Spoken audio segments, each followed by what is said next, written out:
hard thing to try to even conquer. All right, good evening, folks. We're going to call the Harwich Select Board meeting of Monday, July 13, 2026 to order. And we're going to begin with the Pledge of Allegiance. So if able, please stand and join us in the Pledge of Allegiance.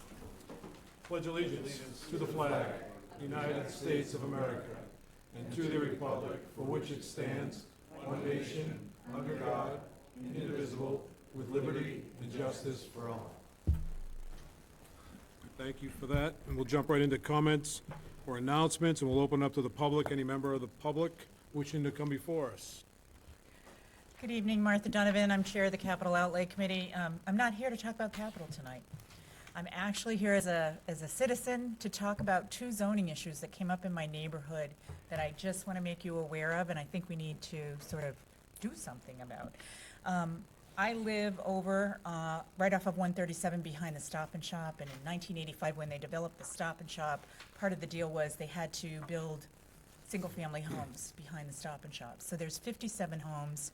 We're a homeowners association, and we're in what's called a cluster development. So the houses are clustered together in threes.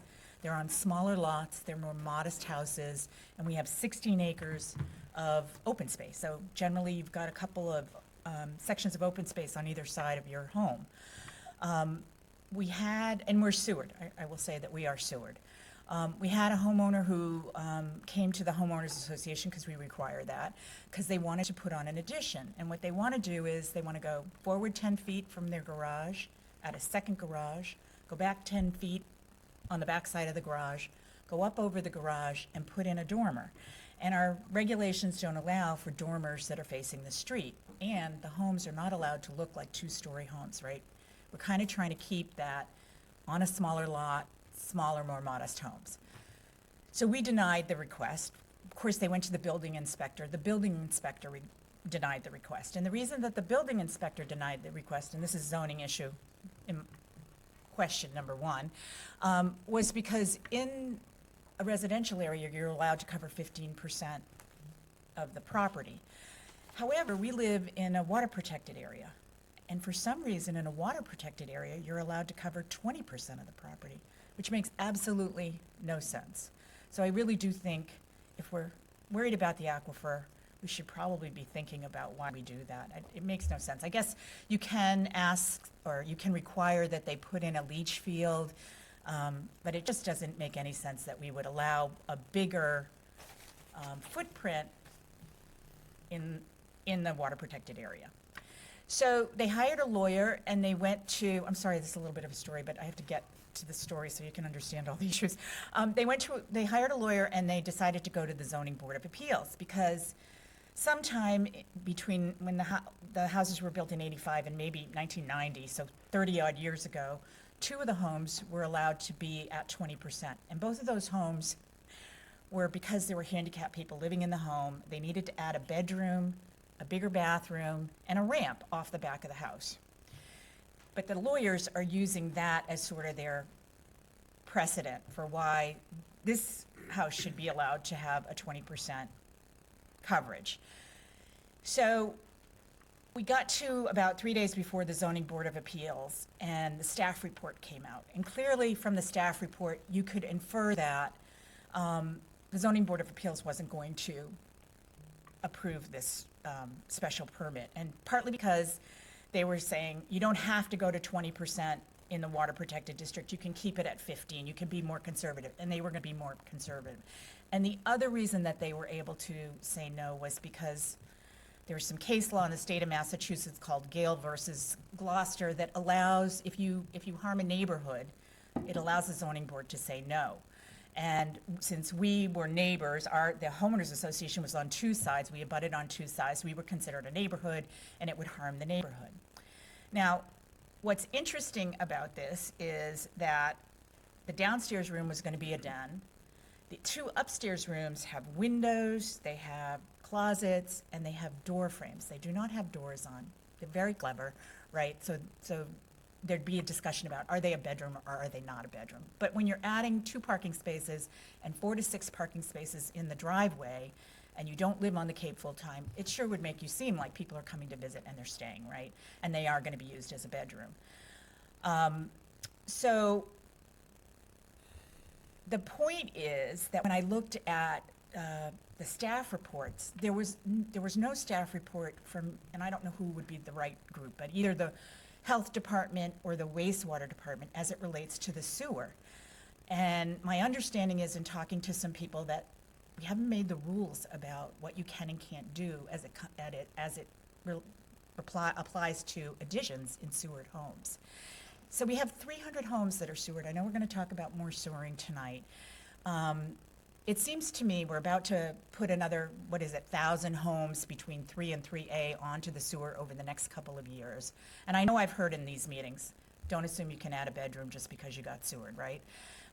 It just seems to me where lawyers like a little, toe in the door to set a precedent, if we start allowing for, these additions, we're going to get ourselves into a situation and, potentially undo some of the good work we've done, either with our agreement with Chatham, in doing all the sewer work. So I would just encourage, and I think it's a couple of groups that need to get together and need to put these rules in place, and somehow in the process, whether it's the health department or it's the wastewater department, they need to weigh in on these sewered homes. And, I'm not advocating for what the rules are. I'm just saying, let's put the rules in place so that we have fair rules, everybody's working from the same page, before this gets out of hand. Excellent, Thank you. Any other members of the public?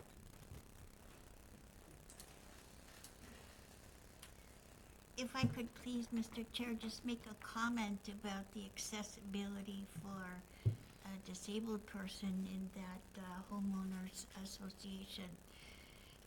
ADA law allows, if an individual lives and owns in a dwelling prior to being disabled, then they must be allowed to do the accessibility that's needed after their disability occurs. However, if they bought their house or whatever while they were disabled, they can't use that as an excuse after the fact, just so that you know that. I'm not here for that, though. I just want to say that I'm a proud Massachusetts Nurses Association Union of the Brigham. And, I just have to make a couple of comments about the Board of Health. I read a couple of articles this week, and well-written in the Harwich edition of the Chronicle, that really disturbed me. I personally don't know Mr. DuPont, but it sounds from the article he's been a 5-year member and a chair of the Board of Health, and sounds like the people on the board were really happy with him, and he clearly must have been doing a good job, because I haven't heard anything negative about him. And it disturbs me to read that this gentleman was so upset, allegedly by a member of the select board, that he felt he was going to be removed. So he resigned.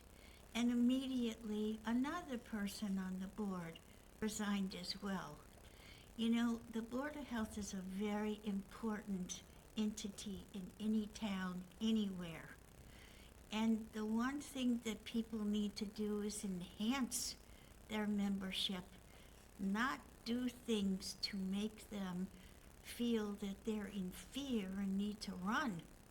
This is not the way we should be doing things. And then I kind of thought about it a little bit, and I can clearly remember issues with the housing trust, where people were all up in arms by the same chair of the select board. And then I can remember we had 2 challenges to the open meeting law that supposedly happened by that same person that cost us taxpayers $11,400 plus in legal fees. And I'm scratching my head, because my last visit here, unbeknownst to me, the Disability Accessibility Committee was on the agenda to be totally voted away. And I spoke to you folks as to why that shouldn't happen. And I heard from the same individual tiny slice of the pie about the VITAL program, which is a very important program, but it does not handle the entire pie for disabled people. And I explained to you the town is required to have an ADA functional coordinator, and that would certainly help this woman's issues as well. I am going to suggest, because that's what I do, that I think it's time for this person to step aside. If you're causing havoc like this in our town, maybe you really have to think about the fact you shouldn't be seated on the board. And while we just had a recent election in May, I was really disappointed in the 2 positions that were open on the board. They had no oppositions. Well, that doesn't mean the town really wanted the people. It's just that nobody really stepped up to take over. But we can't keep putting people forward. These are bad decisions. They're bad for the town. They're bad for the taxpayers. You need to go. Have a nice evening. Any other members of the public wishing to address the board?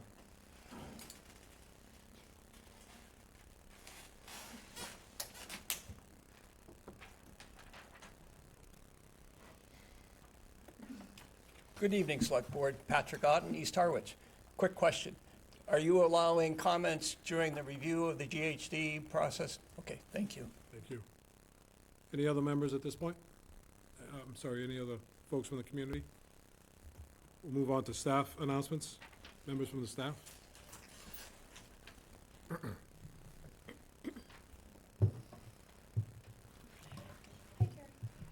Good evening, Emily Mitchell, Town Clerk.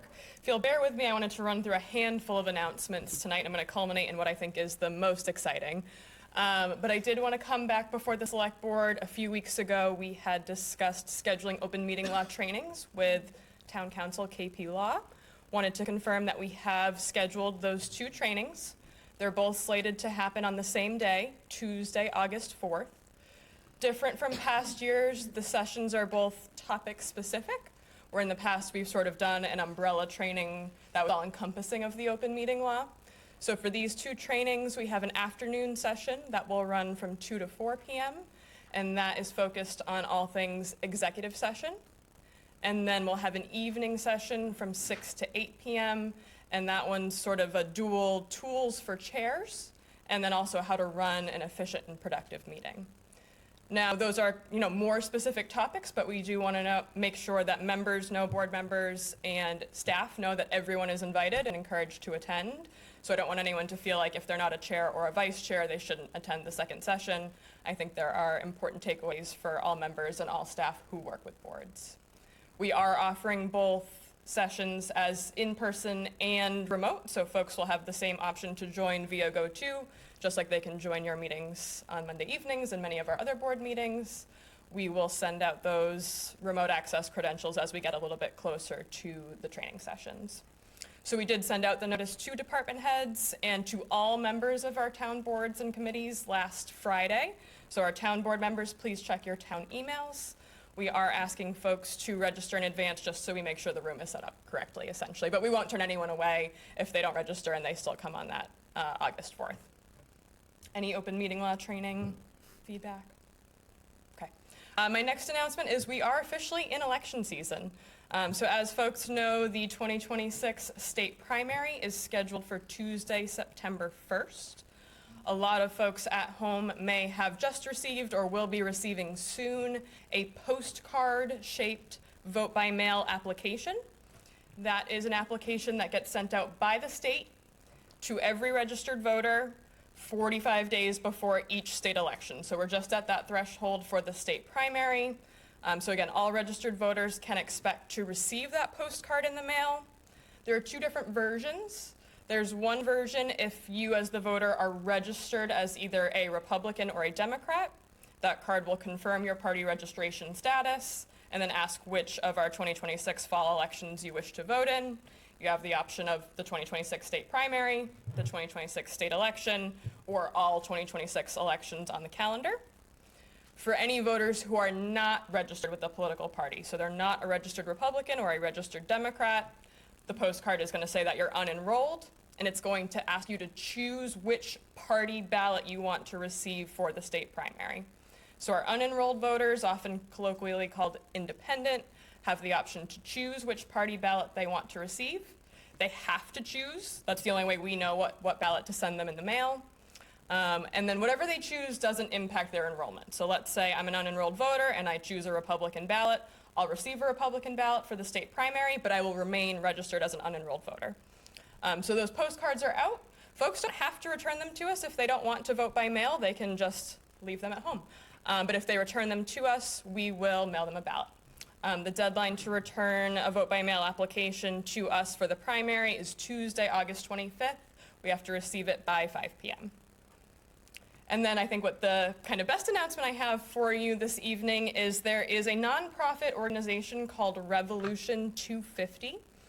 They were established to sort of honor what the American Revolution is in our nation's history. And in celebration of our 250th anniversary, they have had these replicas of the Declaration of Independence printed. They're printed using printing technology that was common in the 1700s, so the type of paper, the type of, switchable? I don't know if that's not the right word, forgive me, switchable sounds right. Typography. So they had copies printed for all 351 cities and towns in Massachusetts. This is the copy for the town of Harwich. Happy to kind of pass it around so you can get a closer look. But our state representative, Hadley Luddy, hand-delivered this to us last week. Jay and I were able to meet with her. She took the extra step of having them framed for the towns in her district, so they have this nice look to them. I'm sure we'll work with administration to find a suitable place to put them on display. If anyone wants to see them in the meantime, certainly feel free to pop by the town clerk's office. Does that say Mark Kelleher at the bottom? I thought I recognized that signature. And then, Mr. Chair, with your indulgence, I've been deputized to give the updates for the community center, if that is okay. Our community center, Carolyn Carey, is away for a couple of weeks, and the program specialist, Reagan Wilda, is still attending to activities at the building now. So she sent me a quick update just with the remaining events for the month of July at the community center. She promised she'd be here for the next meeting to give the updates for August, but didn't want to leave anyone hanging. So with your indulgence, I will read from Reagan's notes. So there are Cape Harmony concerts happening every Friday for the summer. Doors open at the community center at 7 p.m. and the concerts begin at 7:30. There's a discounted ticket rate of $10 for adults and $7 for youth, and youth are folks age 12 and under. So the next concert dates are July 17th, 24th, and 31st, and also on August 7th. And then there are also community ice cream socials happening for July and August, and this is being done in collaboration with the Council on Aging. So the community ice cream social dates are July 23rd, August 7th, and August 20th from 1:30 to 2:30 or until they run out of ice cream. They wanted to thank both Dairy Queen and Sweet Izzy's for donating ice cream for these events. They are free and drop-in, no registration required. Thank you. Excellent, thank you very much. Any other staff members present would like to address the board? Seeing none, move along to the town administrator's report. All right, thank you, Mr. Chair. First, an update on some contracts that I've signed. First, I've signed a contract with Hunter Engineering for a Hunter wheel alignment machine for the DPW. The cost was $49,485 and it'll be funded out of their operating budget. Second, signed a contract with RPM Small Engines for a Windstorm 37 horsepower blower for the DPW. That was $11,192 and was funded from their operating budget. Also signed a contract with EDR, which is Environmental Design and Research, Landscape, Architecture, Engineering, and Environmental Services for Phase 3A of the Wales Road Wastewater Pump Station. This is for SCADA programming services. The contract was for $53,000. EDR will program the pumping station's controls and configure the town's existing supervisory software.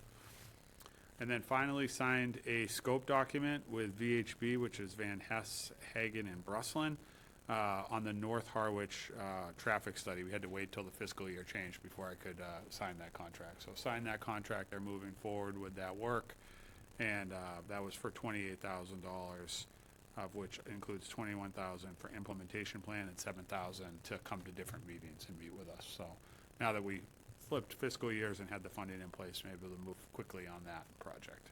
Is that in the operating budget or elsewhere? That's out of the engineering budget. Thank you.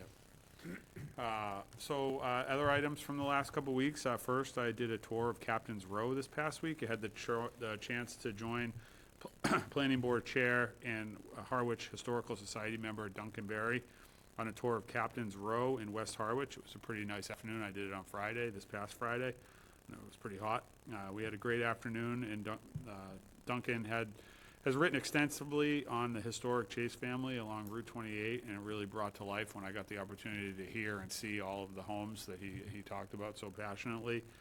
The Chase family is definitely a legacy in this community, stretching from Job Chase Sr., who purchased the land in the 18th century along 28. He really did a good job of explaining that to me and all the different properties.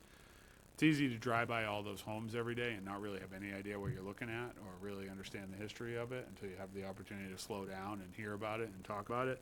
So I'd really just thank Duncan and grateful that we have somebody in Harwich. I know we have a few different people in Harwich that are passionate about the history of the town and take the time to educate people, and appreciate the opportunity, and looking forward to help recognize and preserve those landmarks as much as I can.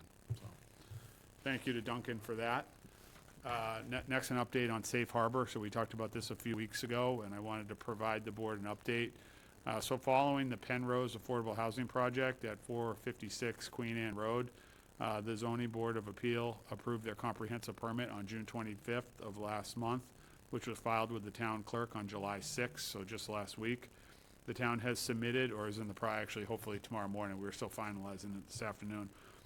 We are submitting a letter to EOHLC, which is the State Executive Office of Housing and Livable Communities, requesting safe harbor based on our housing production plan, as I discussed last month. This will be for 2 years. Once granted, it will allow Harwich for temporarily pause of the processing of new comprehensive permits under Chapter 40B for a 2-year period. It will give the town to focus on implementing its affordable housing goals without the pressure of additional 40B projects. So it should take us a few weeks to hear back from the state at the earliest, I would assume. But hopefully that letter will be submitted tomorrow and will be on the path to safe harbor, which I think is important for the whole community to hear. So, and then finally, just wanted to recognize Amy Uzowski, who's our conservation agent. She received the Patriot Award last week. So the Patriot Award was presented to Amy from an employer support of the Guard and the Guard Reserve. She was nominated by our Assistant Conservation Agent, Meg Salmon, who has recognized Amy for her outstanding support during Meg's military leave.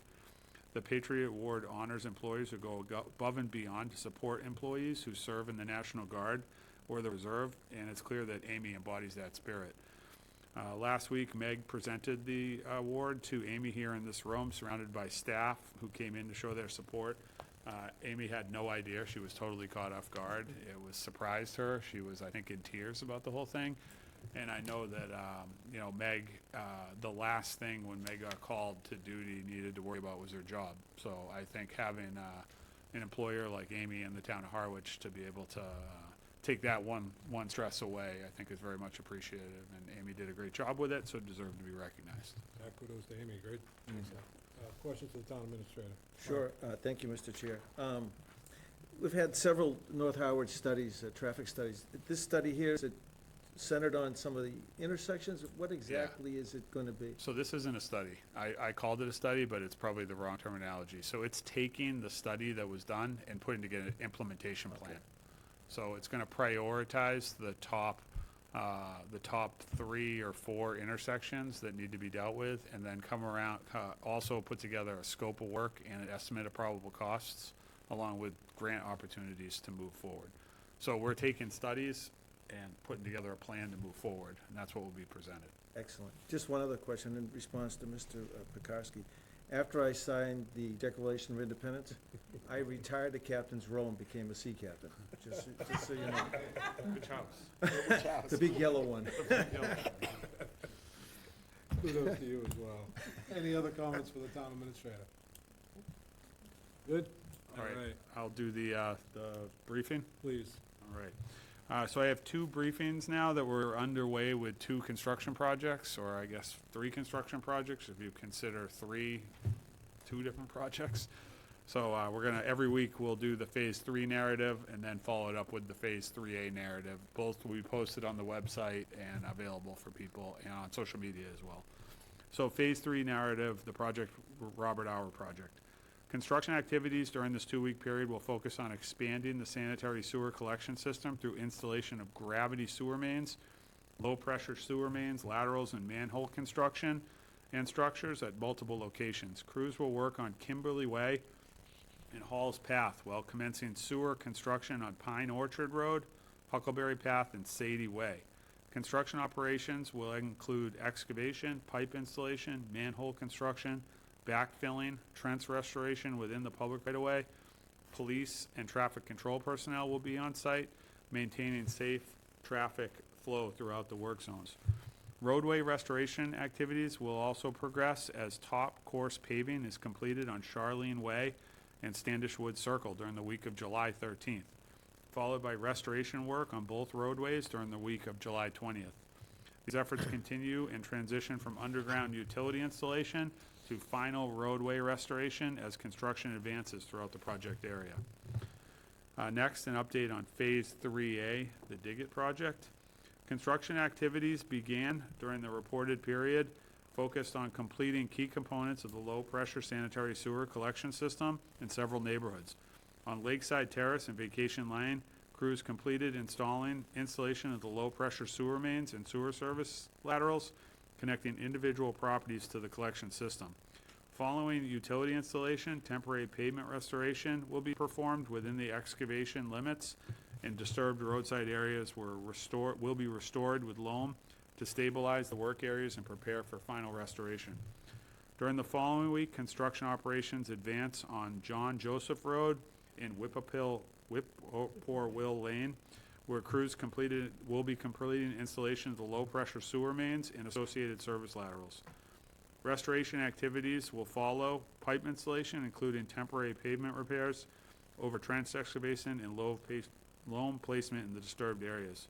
Throughout both weeks, project-wide efforts include routine site cleanup, securing the work zone, and preparing construction areas for the scheduled weekend shutdown. In advance of upcoming construction, residents on Whippoor Will Lane, Rainbow Way, Ripple Way were notified of the proposed locations of the new sewer service laterals to allow for review and coordination. So that means residents on those 3 roads had a stake put on their property to identify where their sewer connection stub will be. If they're unhappy with that location, I'd urge them to reach out to our office or follow the process that's on the website. If they have concerns about wanting to move their sewer stub to a different location, there's a process to do that.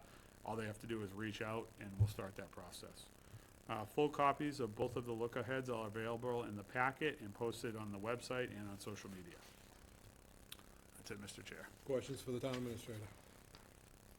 Right here. I shared this with Jay earlier. I was out on John Joseph Road today where the 3A is, and I have to compliment the contractor.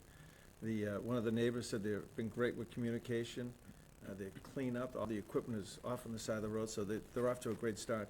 One woman on John Joseph Road was under the impression that the stake had to be moved to where her septic system was.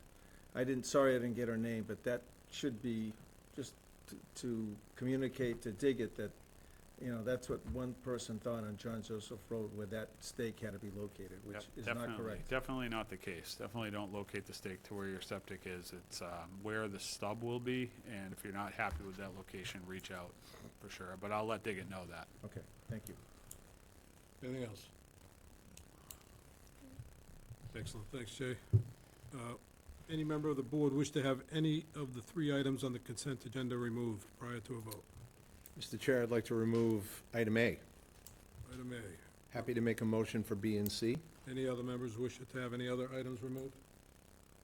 Hearing none, I'll entertain a motion. Mr. Chair, I move that we approve the consent agenda as posted with the exception of item A for a further discussion as presented in tonight's agenda packet. Do I have a second? Second. Motion and a second. Discussion. Hearing none, all those in favor? Aye. Opposed? It's unanimous. Mr. Chair, I move that we accept resignation of Kevin Dupont from the Board of Health effective immediately. Do I have a second? Second. Motion and a second. Discussion. Mr. Chair, if I may start. I cannot and I will not vote in support of this resignation. In my mind, at least, a vote to support this would be supporting the actions of the board member that got us to this position. And I just simply cannot do that. I can't swear it. I couldn't face Mr. Dupont or Mrs. Flieger, or the rest of the volunteers of Harwich, for that matter, going forward. We should be supporting our volunteers, not supporting a vote of resignation because something that was created up at this table. I'd also like to make it clear that I missed an opportunity to vote no on Mrs. Flieger's resignation as well, 3 weeks ago now. And for that, Sharon, I truly apologize. You didn't deserve for us to just blow by your name and the years of service you gave when we so casually read the consent agenda, which was my responsibility, and I take responsibility for not saying thank you to you for your efforts and your time that you've put in over the years here in Harwich on the Board of Health. So for that, I apologize. And however this shakes out, I'd like to thank both Mr. Dupont and Mrs. Flieger for the years of service. I'm truly sorry we're in this place, and I look forward to future discussions on how we may never get to this place again. Thank you, Mr. Chair. Any other comments? Hearing none, I have a motion and a second to accept the resignation of Kevin Dupont, effective immediately. All those in favor? Aye. Opposed? No. 4-1. Thank you very much. Joint meeting with the Select Board and the Board of Water and Wastewater Commissioners. How are we doing tonight? I'm good. Excellent. I'm Bob Young, Chair of the Water Wastewater Commission, and I believe we have 4 commissioners here. So you want to call your meeting to order? I'll call the meeting to order. The Excellent. Water Wastewater Commission. Excellent. Welcome, thank you. Guys wanna move up here? Leave me all alone? Yeah, right? Yeah, something you said, apparently. Man, I'm from both sides, but. Yeah, this is fine. I'll take the seat here. And Jay, I'll turn this over to you to begin the Yes, thank you very conversation. much, Mr. Chair. So this evening, we have GHD here to provide an update on the revised comprehensive wastewater management plan that the town has been working on. So just a little bit of history. Jeff, do you want to come up and join us? I'm already up here. Oh, the other Jeff. Unless you want to give the presentation. No.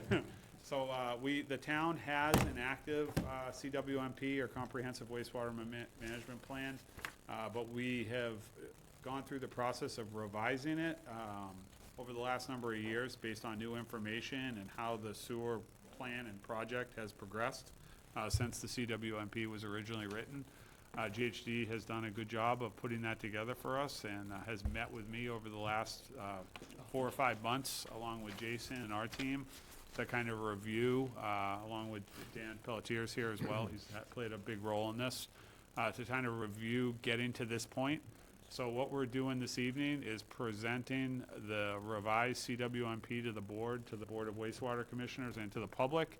And then we can have a discussion, not even really this evening, about next steps and where we want to go with it. But there's a lot of assumptions and changes to the plan that Jeff's going to outline that kind of phrase and handle where we're going to go in the next number of years with sewer in Harwich.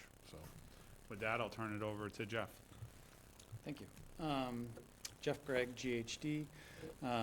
Mark Drainville may join us. I think I saw him online. So I'm going to walk through the presentation.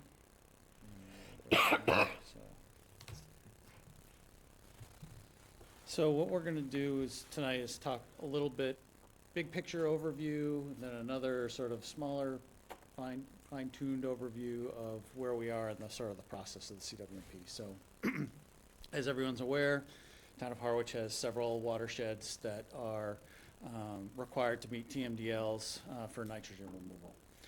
Allen Harbor, Witchmere Harbor, Secatuck Harbor, Herring River, and Pleasant Bay.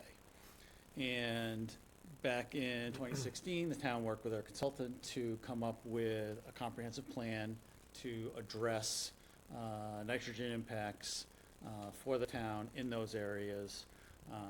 And it was a previous phased plan that was scheduled over 40 years, but didn't have any beyond the submittal and going through the MEPA process.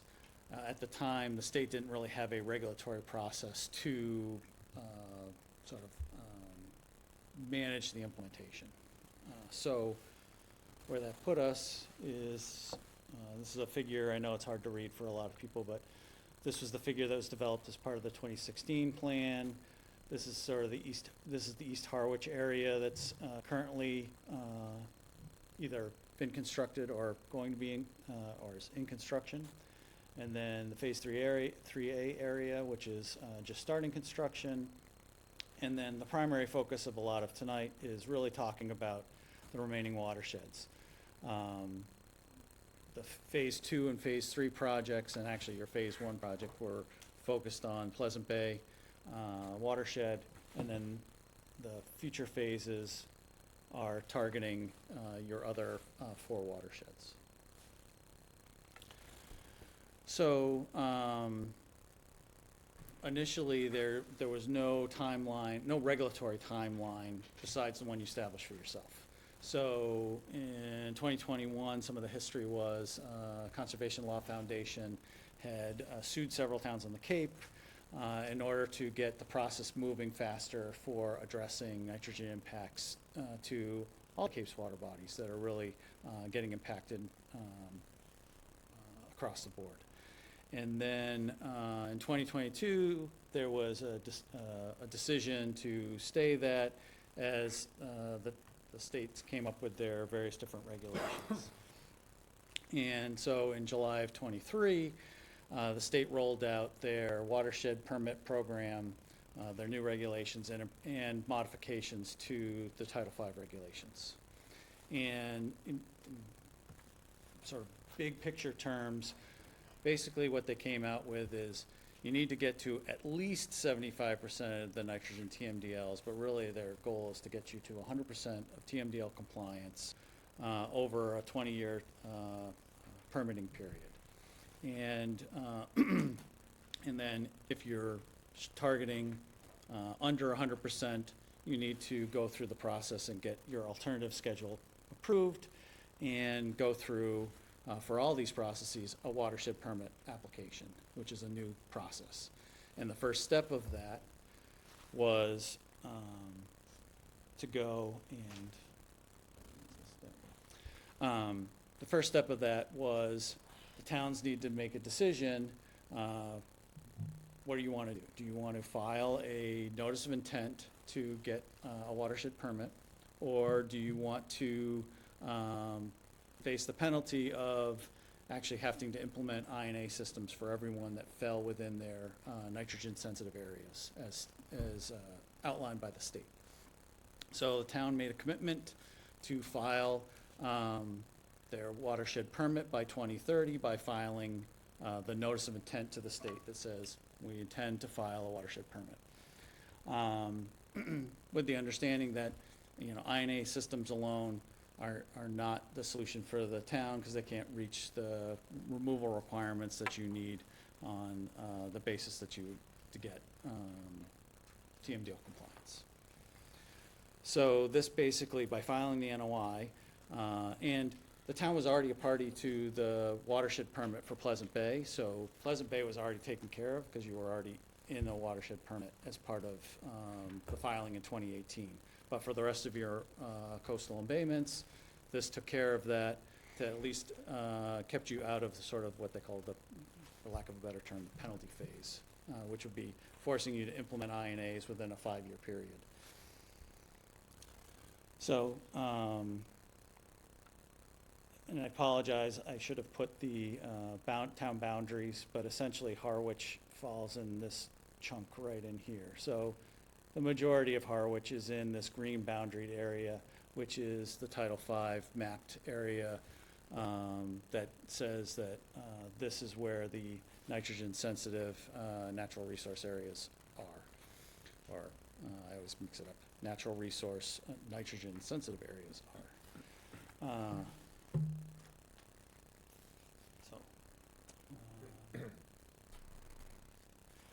So now it brings us to kind of where we are.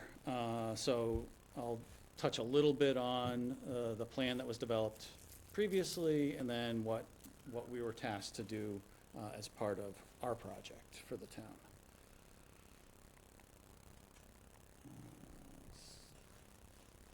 Apologize. So, the original CWMP, as I indicated before, focused on your watersheds, the Pleasant Bay over here in the green. Oh, I got big fat fingers here. And then Herring River, oh my goodness, Allen Harbor, Witchmere Harbor, and then Saquatucket Harbor. So those are your watersheds. And basically developed this plan, and it was done such that it wasn't intended to be a zoning plan. It's really just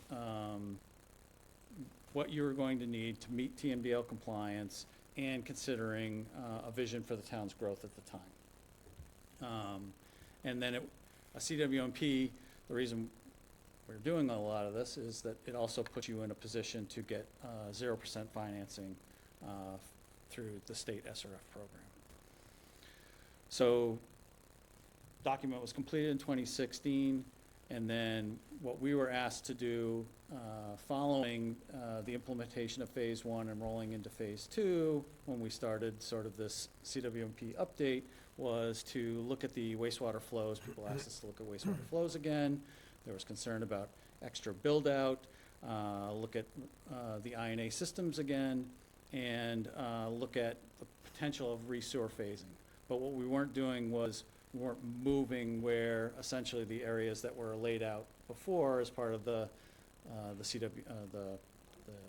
original CWMP, we weren't adjusting those areas. We're targeting those same locations. We were just reevaluating some of the flows based on some new water data and other information that we had. So,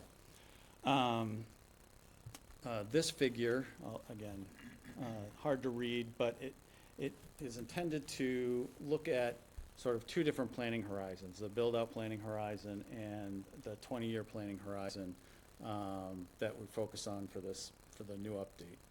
And essentially, the dark blue, each one of these is your watershed. So you've got Allen's Harbor, you've got, I apologize, I gotta look at both of these. So this is Witchmere Harbor, this is Saquatucket, this is Herring River, and this is Pleasant Bay, and this is Herring River.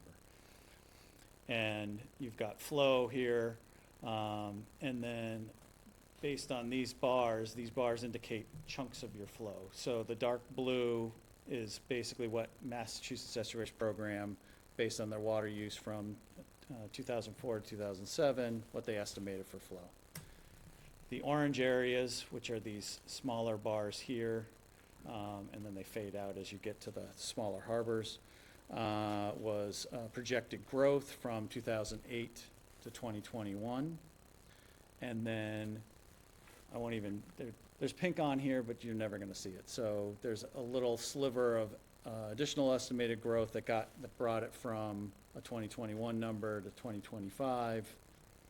And then, when we started looking at the planning horizon out to 2045, that's where your gray and your light blue areas. So these gray bars here bring you out to what we're estimating for housing production, and some light blue is anticipated water use increases in these areas. That's these little bars here.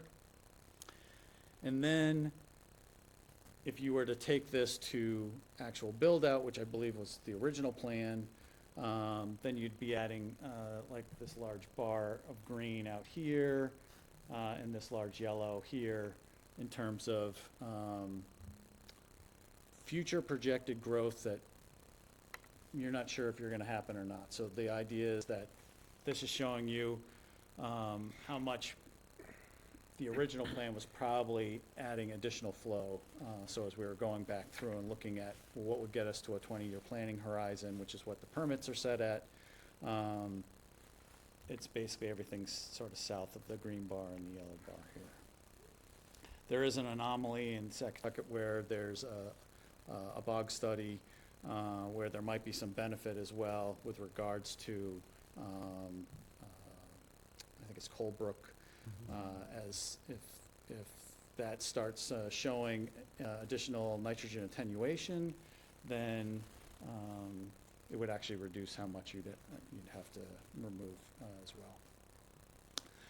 So when we went through our new evaluation, we looked at INA systems again, and we looked at the centralized sewering, and again, implementation of large-scale INA tends to be very costly and impacts more properties than the sewer implementation, so we stuck with the current recommendation, which is to continue with the centralized systems, and then obviously there's the continued evaluation and partnership and discussions with the town of Dennis with regards to wastewater treatment in that area.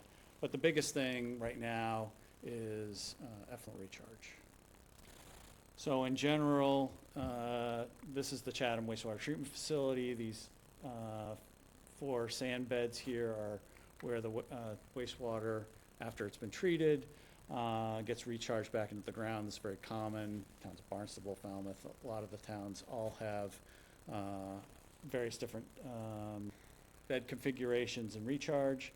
So the idea is that Harwich needs to find a location that will support either this type or some other type of land disposal, because you don't really have rivers and things like that that you would do an outfall like you might in some of the other parts of the state or in other parts of the country.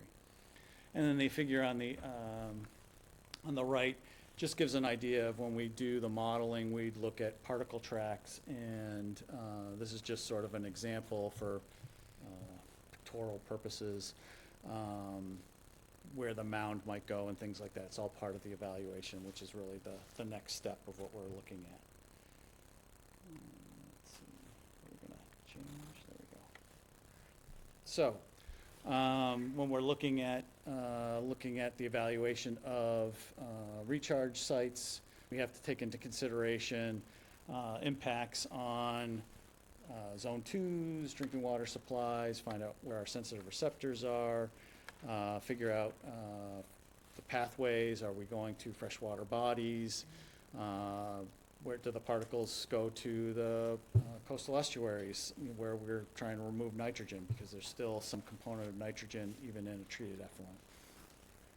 And then getting through permitting. That's a very big task, as many people know. So where we are right now.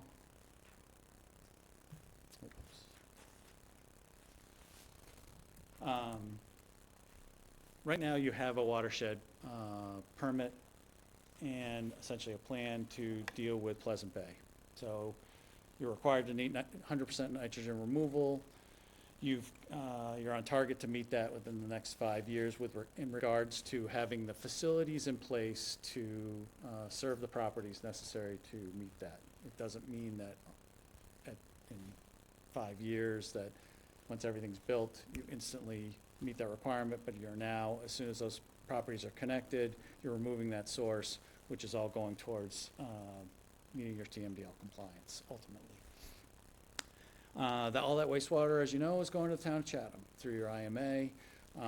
And then ultimately, as the towns of Chatham and Harwich are both implementing their plans and seeing how the flows are working out, there is the possibility in the future that some of that flow some of Harwich's flow might have to come back to Harwich and be recharged. That's why recharge is not only important for your other 4 embayments, but it's important for Pleasant Bay as well. Right now, you're taking advantage of capacity at the town of Chatham, but as stated in the IMA, you do have to potentially have to manage your treated effluent if it's determined that that Chatham is going to need all of their recharge. So, where does that put us here? Sorry, I don't push down hard enough. As you're well aware, you've completed your phase 2 sewering. You're almost complete your phase 3 sewering. And then you're starting phase 3A, which is really focused on freshwater body phosphorus removal. All things that were identified as part of the original plan. In the big picture, you're at about 37% of your total TMDL compliance, but it's really skewed by Pleasant Bay is near 100%, and everywhere else is basically at 0 because you haven't really done anything at any of the other water bodies for that. So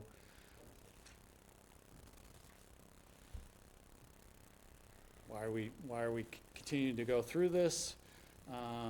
As I indicated before, town had to file a notice of intent to protect the town from having to implement INAs in a much greater scale and a much shorter time frame than what having a plan would allow you to do phased implementation over.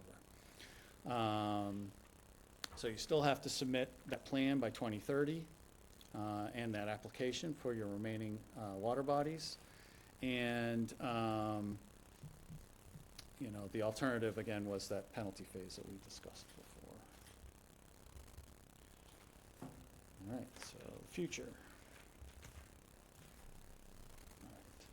So we drafted this basically with the idea of focusing on those small components of relooking at the flows and the phasing, and develop some initial costing to really focus on your all your watersheds, but Pleasant Bay is primarily taken care of as we discussed. So we're really looking at focusing on Allen Harbor, Witchmere Harbor, Saugatuck Harbor. I don't say that right every time. Saugatuck. And Herring River. Whippoorwill. Hey, you nailed it that time. So, so the updated plan adjusted some of the phasing with regards to the numbering of these areas and within the watershed. And I apologize, there is a watershed line for Saugatuck Harbor that's kind of missing. It basically goes from here to here and down, and then this pink area fills in the bottom of that. So as you can see, Witchmere Harbor is pretty much, 100% in a phase, and a large portion of Allen's Harbor is also covered there, and then everything else it's in chunks depending on where you go. So the next slide. Push this button hard enough. Basically gives you a little bit of an outline sort of the timeline that we're looking at right now. So as the draft plan outlines right now, so in this 25-26 period, or sorry, 28 period, where we are right now, there's no work planned for any of the 4 additional harbors and rivers of the coastal estuaries. Then starting in 2029, 2032, would be the Phase 4, which would focus on Herring River, and that's obviously tied to whatever's going on with Dennis. That's the key. Dennis is the key and recharge is the key. But presuming that those things can be worked through, then you would start tackling and you would get about 36% of what you need to in Herring River. And then in Phase 5, you'd continue with Herring River, but you'd also be tackling some of your other harbors. Then Phase 6 would essentially focus on really trying to complete most of Allen Harbor. Then Phase 7, Witchmere and Sackatucket. And then Phase 8 would get you another chunk of Herring River. And then because of the level of uncertainty in terms of future flow and future developments, and the fact that we're trying to do this on a planning horizon, we focused on, let's try to get us to the 75 minimum goal. That's the easiest for us to target. We want to try to keep the cost down on a number of properties that we're trying to target in that, so that's why this is what we focused on. Obviously, as town reviews this and has comments, we can make adjustments to phasing and timing and the like, but this is how this was playing out, and it's possible that it may be determined that you're not seeing that growth in that planning horizon, and so you're actually closer to your TMDL requirements than these numbers. But these numbers reflect that, having that planning horizon growth. So, because we developed the update in 2025, the cost presented here, and again, because of the uncertainty of not knowing exactly when the phases would roll through, everything's based on 2025 numbers. That's important to note because obviously, as everyone knows, nothing ever gets cheaper. So everything is tied to 2025, and then you would escalate it out based on when the actual years of construction and implementation would be happening. So in 2025 numbers, these are the various rough planning estimates that were used to look at the various different phasing. Obviously, some of your biggest phasings are 4, 5, and 7. Not ignoring the fact that the treatment and recharge is a large component as well. And Phase 9, and I should have mentioned this before, Phase 9 is not shown.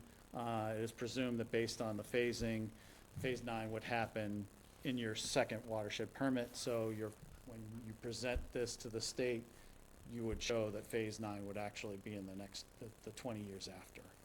And again, some of that could depend on, how well you're doing in Herring River, because that's pretty much what I believe Phase 9 is focused on. So before we move on, I just want to go back to that for 1 second. So these are the numbers that Jen Mintz used when we put together the cost estimates associated with the debt presentation that she worked on last month or a couple months ago. The only caveat to that is that we didn't estimate actually completing all of this through 2050, so we didn't include all the way through Phase 8. It just seemed, this is an aggressive plan right here. So we didn't include all the work through Phase 8 between now and 2050. The other thing that we contemplated in the debt presentation that's different than what you see here is we assumed that we would get a deal in place with Dennis and not build a wastewater treatment plant to the tune of $132,000. So we estimated a $70 million cost to help Dennis with their effort to be able to swap out the need for a $132 million wastewater treatment plant. So 132,000 would be a good deal. Yeah. Sign it did I tomorrow. say 132,000? So yeah, it's not working well. That's where we're going to build that. So the 130. We're not doing that, don't call. So we didn't include the. That would be a good deal. We would take that right now. Yes, So we didn't include the 132 million either, but we put 75 million as a placeholder, assuming we work out a deal with Dennis, and that kind of contemplates how important it is for us to work out a deal with Dennis. It's basically a $70 million hit the other way.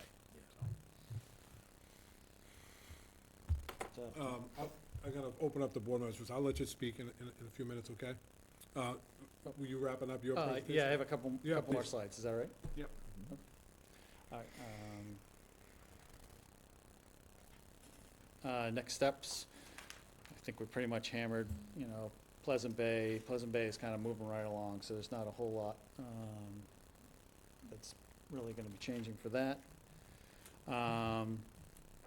Watersheds west of Pleasant Bay. That's really where the focus is gonna be.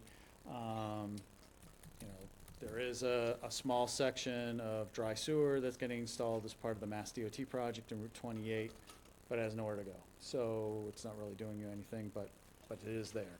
So there is a step. And then, as we talked about, treatment and recharge locations are key. And then,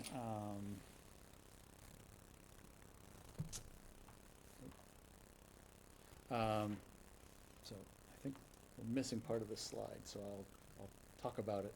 Okay. from my slide. The next step is to complete the CWMP, to provide the roadmap, but we need those once recharge and treatment options are identified. The MIPA process is what will happen after that document is able to be completed. You can't start that without knowing where you're going to put the treated effluent. But what that would do is, in order for us to file and get MIPA approval for the new document, we would start with a review of the project with a MIPA analyst to see whether or not we need to do that, or because you have an approved plan, what the steps are for that, going from the approved 2016 plan to whatever these modifications are. It's likely that we'll probably have to submit again. What we would do is then we would seek authorization from the board to submit that, and then it would start the MIPA review process, which would identify the public review and allow the public and state agencies and others to provide comments with regards to basically the modifications to the existing plan. And then once those are addressed, MIPA would provide an approved certificate. And the intent also would be that, as I get into the next steps, one of the things is to outline what your watershed permit plan would look like, because that'll be a key part of what gets submitted as part of the watershed permitting process. So let's see what the next slide shows me. No. There we go. All right. So talk about the collaboration with Dennis, the recharge areas. One of the things we've already started talking about with town administration is the need to map out the steps for the watershed permit application, which is what the watershed permit plan would look like, and what other documents have to be provided, and what the steps are for actually completing a watershed permit by 2030. And then we've also been working with the town, and town's has been doing some of their own financial analysis, and then we're also going to be working with Jen on the work that she's done with another consultant that would help with some additional long-term funding evaluations as well. So, and so we're having discussions with administration with regards to what that'll look like, and how to best support Jen in that effort. And with that, that's the end of Mark's ready to take the credit now. Hey, Mark, you can answer all the questions. Pete, before I turn it over to the board, I wanted to add one point that we discussed internally, and I think it's important based on Martha's comments earlier in the evening, is one of the things that we've looked at and we've started to try to figure out how to address internally with GHD, with Jason, and with the Board of Health, is how to come up with a policy that we can present to the board for discussion and eventually ratification of how we deal with additional flow requests related to the build-out of properties that are inside phases 1, 2, 3, or 3A. You know, we estimated as part of the CWMP, the build-out that you've seen in the presentation this evening. And then on top of that, we have in the IMA, flow that we've committed to, or that we're in the process of committing to Chatham. But one of the concerns that we have internally, and it kind of was highlighted by what Martha said, is we don't know those actuals until those phases are built out. So there's a real concern about selling additional capacity until we know exactly what we have for flow. So we're working internally, and Dan Pelletier is helping us draft a policy that we'd be able to present to the board, at least for discussion, about how to deal with that. And I think, to be upfront, it would probably propose some sort of moratorium on additional build-out that's not contemplated in the CWMP, because they, as part of this document, proposed and identified build-out based on parcels that are able to be built right now, that are in these phases. But obviously, we don't know who's interested in building a 3-story addition, you know, on top of it, and adding additional flow based on that. And it's not that we don't want that capacity in the long term, because ultimately, I think that's one of the benefits of sewer, that could potentially happen. But our real concern in the short term is, how do we sell that capacity now when we really don't know whether we have it? So we're working on that right now, but I think it's important to just bring that up. It's something that the board is definitely going to have to take action on soon. And I just wanted to reiterate it right off the bat, because it's something that we had talked about. We talked about bringing it up during this presentation, and I wasn't sure of the right time based on the slides, so I figured I'd just cover it at the end, so. You know, it's a good point, valid point, and, you know, it's something, as you said, hopefully you folks can bring something to us that works and makes sense, because it's tough to talk about potential new flow, you know, in some of the graphs, and yet you're telling an existing resident that, you know, you're SOL, so. Yeah. Again, worth a discussion. And it's hard, it's like double-edged both sides, because one of the benefits to sewer is that you can do these things, but we're just like, imagine the disaster we have on our hands if we sell capacity we don't have. Sure. Yeah, so. All right. That, not for more discussion tonight, because honestly, we're not sure Yeah. internally. It's all on Dan Pelletier. Once he does some work, gets this thing together, then we'll have something to So present 2 to. weeks. 2 weeks, 2 weeks. Perfect. And so, before I open it up to our board, I am gonna throw it over to the water wastewater. Any quick feedback, comments, concerns? Maureen's gonna speak first. Did we call Amy as well? Yes. Okay. Can I see him? You can stand, you can, whatever you'd like to do. Don't give me that much room, Pete. I know you want me to be brief, but I've waited 5 years. Microphone is yours. Take your little time capsule back to October 18th, 2021, when we approved the article for this revision. Okay, so in trying to combine the principles of the draft update of the CWMP, the slide deck that was in the packet, and the meeting from 2021, I would like to summarize it in this manner. I feel that there are 4 things that we were trying to accomplish in '21, and we've talked about since and should continue to try to accomplish. The first one is our growth assumptions, and by that, I believe that also should touch on flow analysis. We learned last year that our flows for Phase 2 had been overestimated, our flow projections, so that's in the mix. The second thing I think we should touch on is IAs and their possible use. The third being phasing, obviously, and the fourth being financial. So let me go to the first. In terms of the growth assumptions, I know we can't litigate the entire original CWMP, but I will say from the draft CWMP, there's a couple of lines that I've just got to share. On their page 10, it talks about growth assumptions, and it talks about data received from one of our planners back in 2022. The first line is, UMass Donahue Institute population projections indicate no growth in Harwich over the next 20 years. Anybody who's lived here for the past 4 years know that that is wrong. And the only other one I'll mention is that the former town planner noted housing would need to be developed to meet the town's affordable housing goals. They talk about 300 properties. Obviously didn't take into account POV4 and Penrose. So as I say, I know we can't relitigate everything, but there are some that are so astoundingly different, I think they need to be revisited. The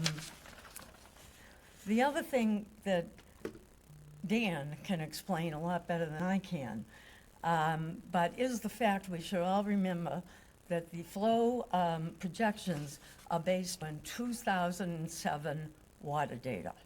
Now, we can't change that. We can't, be nice if we could just say, oh, let's get some new water data from the water department and just plug those in. And other people can explain to you better why we can't do that. But it's odd that we're talking about a plan now based on 20-year-old data. So just to remind people that that's the way it is. And as I said, just last year, we found out we were overestimating East Harwich.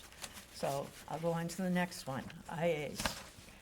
I don't know why, but it always becomes an either or. You know, this town, a large group of this town, has been asking for research into IA systems for 10 years. Now, 10 years ago, they weren't very good, stuff like that. But it always comes back and says, no, if you did all that, it wouldn't satisfy the state. We were never talking about doing 100% IAs and no sewering at all.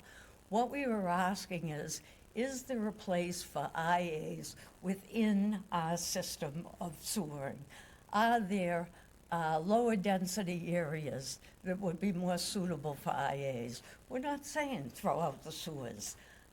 Would it be a good idea to have IAs around our ponds? There's nothing wrong with the town giving money to everybody who wants to do that and having them put it in and then have them sign off and say, from that point on, they'll take over the monitoring, reporting, and everything else with the state. So to come back to us and say IAs won't satisfy your full requirement is not an answer. That wasn't the question asked. The question asked is, how can we work with IAs within our wastewater system, not sewers or IAs? So I feel that needs some more explanation. Phasing. Okay, bear with me. Now, I won't read the whole thing, but I did my best to compare the original 2016 phasing plan to the phasing plan that's was presented tonight on the slide deck. And when you first look at it, they don't look that different, but I'll just read to you, and the maps are hard to read, so if I make a few mistakes, you can write So to be me. it. Okay, so starting with Phase 4. The old Phase 4 was the Route 124 area ending at Arnedes Pond. The new Phase 4 is the West Harwich line and south of Route 6. The old Phase 5 was south of Route 6 and central Harwich. The new Phase 5 is north and west of Allen Harbor. Phase 6. The old Phase 6 was Allen Harbor and Wychmere. The new Phase 6 is east of Allen Harbor. Phase 7. The old Phase 7 was southwest Harwich and the Herring River. The new is Wychmere, Saquatucket, and north of Saquatucket. Phase 8, the old was Great Sand Lakes, north of Saquatucket, and some other small areas. The new is central Harwich. So what we are committing to, just with that slide, is a massive change for each of the individual homes and what we had talked about for many years. My biggest concern with this right now is that, as it said on one of the slides, the watershed permit applications The work is planned to be started now, in July.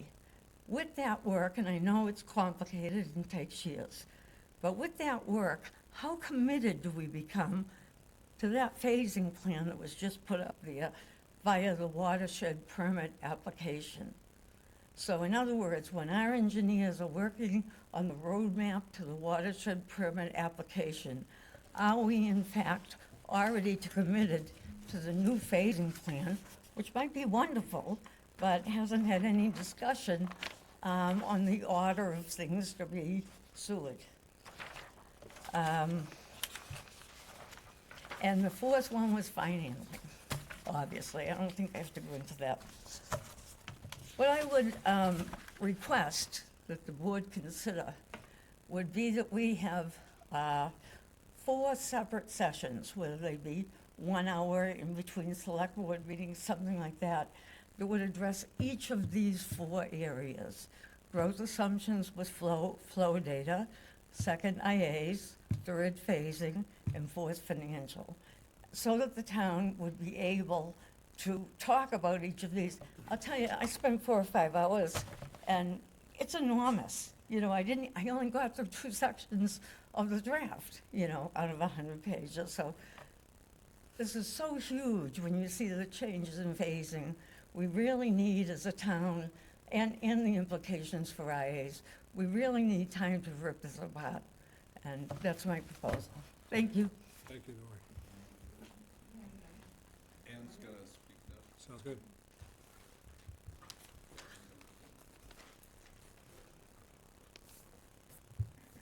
Good evening, Ann Frechette from the Water Commission.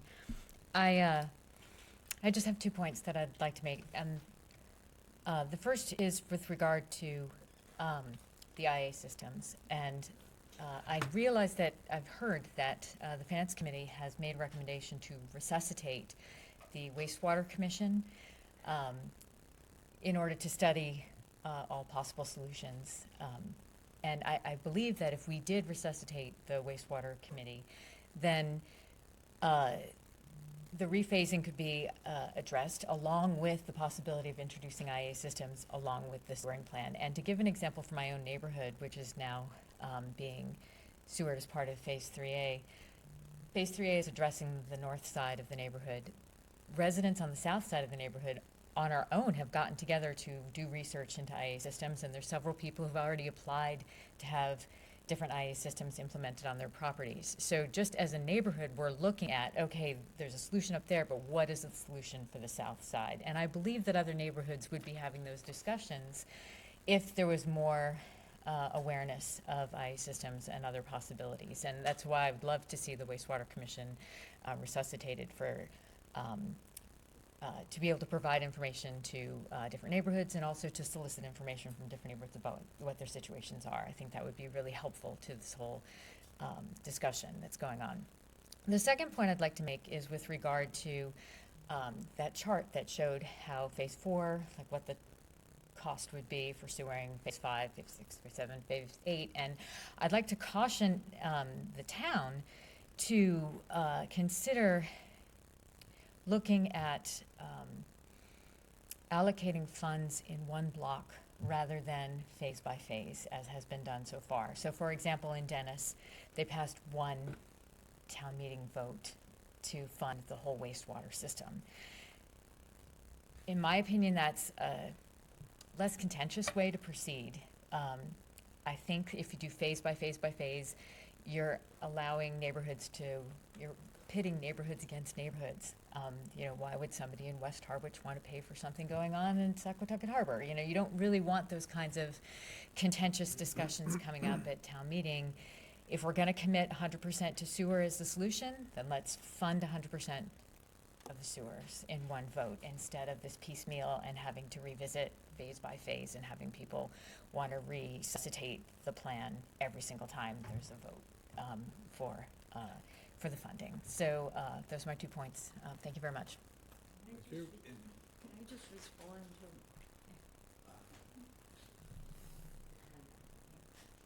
Sorry, I just want to clear something up before it goes further.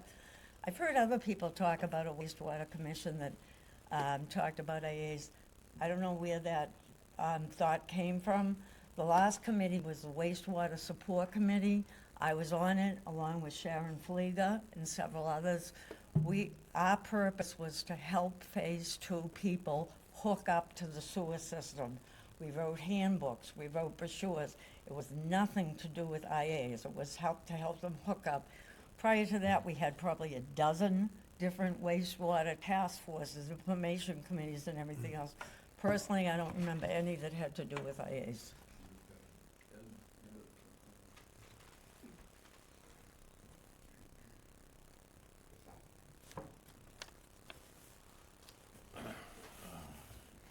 Ed McManus, member of the Water Commission. Since we've gotten to this point with an update of the CWMP proposed, one of the other things that was going on simultaneously was the local comprehensive plan update, which I understand has just been approved, but the Cape Cod Commission, it was supposed to be initially thought to be a year and a half, turned into 3.5 years due to a variety of issues. But in it, one of the things that we've identified are a lot of different sort of goals and directions that we'd like to see the town go in terms of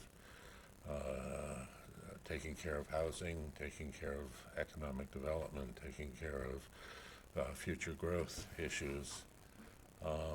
And one of the things that is mentioned several places in the comprehensive plan is that it's also suggested that as we renew the CWMP and look at changing the phasing, that we look at the goals in the comprehensive plan that are most sensitive to the possibility of sewers being extended in one area or the other. And I think that we should look at that before coming to a final decision on what areas of town falls in what phases.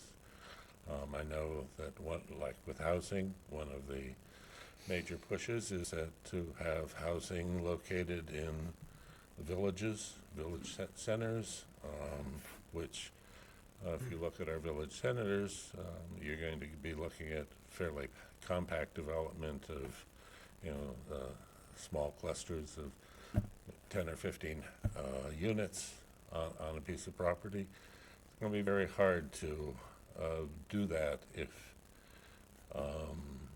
in a timely manner, if looking at where some of the village centers, we're looking at 15, 20 years out. Which means that if you're going to do that in the near term, all of those units are going to have some sort of intensified wastewater treatment facility built with each of those small, issues like that are brought up by our recently adopted comprehensive plan that I think we need to take into account as we finalize which way we're going. My comments, I think, have been covered, and I'm sure this will continue, so I'll wait until then. Sounds good. I'll open up the board. Thank you, Mr. Chair. I just wanted to start off with an overarching thought, just to remind everybody where we've been. Noreen's touched on it, and I know that the comprehensive plan absolutely recognized that it wasn't entirely what I just said. When we started out, and this is why the DHY thing fell apart, we had disparate objectives. Town of Yarmouth wanted to more vigorously redevelop Route 28. Dennis wanted to more vigorously build out their industrial park. When it came to us, our objective was to remediate that which we broke with a certain small percentage of growth built into it. So I'm not advocating anything in particular, but I mean, it does fall under one of the headings that I use all the time with the government. When you're talking about infinity or making a lifelong commitment. It's not as long as it used to be. The fact is that we made a commitment, and there was some basic premises that it was based on. And even the comprehensive plan that we got right now, that's why it's skewed back to the affordable housing, into smaller clusters and into the town centers and into redevelopments. It was trying to address the balance between nature and housing. If we start getting involved with large-scale projects without any idea about how that's going to work with sewering, we're going down a really tough road, especially financially, because we're going to have to wind up building up much bigger sewer systems. And Noreen's right. The IAs have come of age over the last 10 years. I suspect that Patrick, when he has an opportunity, is going to point that out too. The state has changed its attitude over that over the last 6, 7 years, not in large scale, but definitely small scale. But the issues you're going to have to address is, who is it that winds up doing all of the intermediary inspections, adjustments on the IAs, because they have to be done somehow.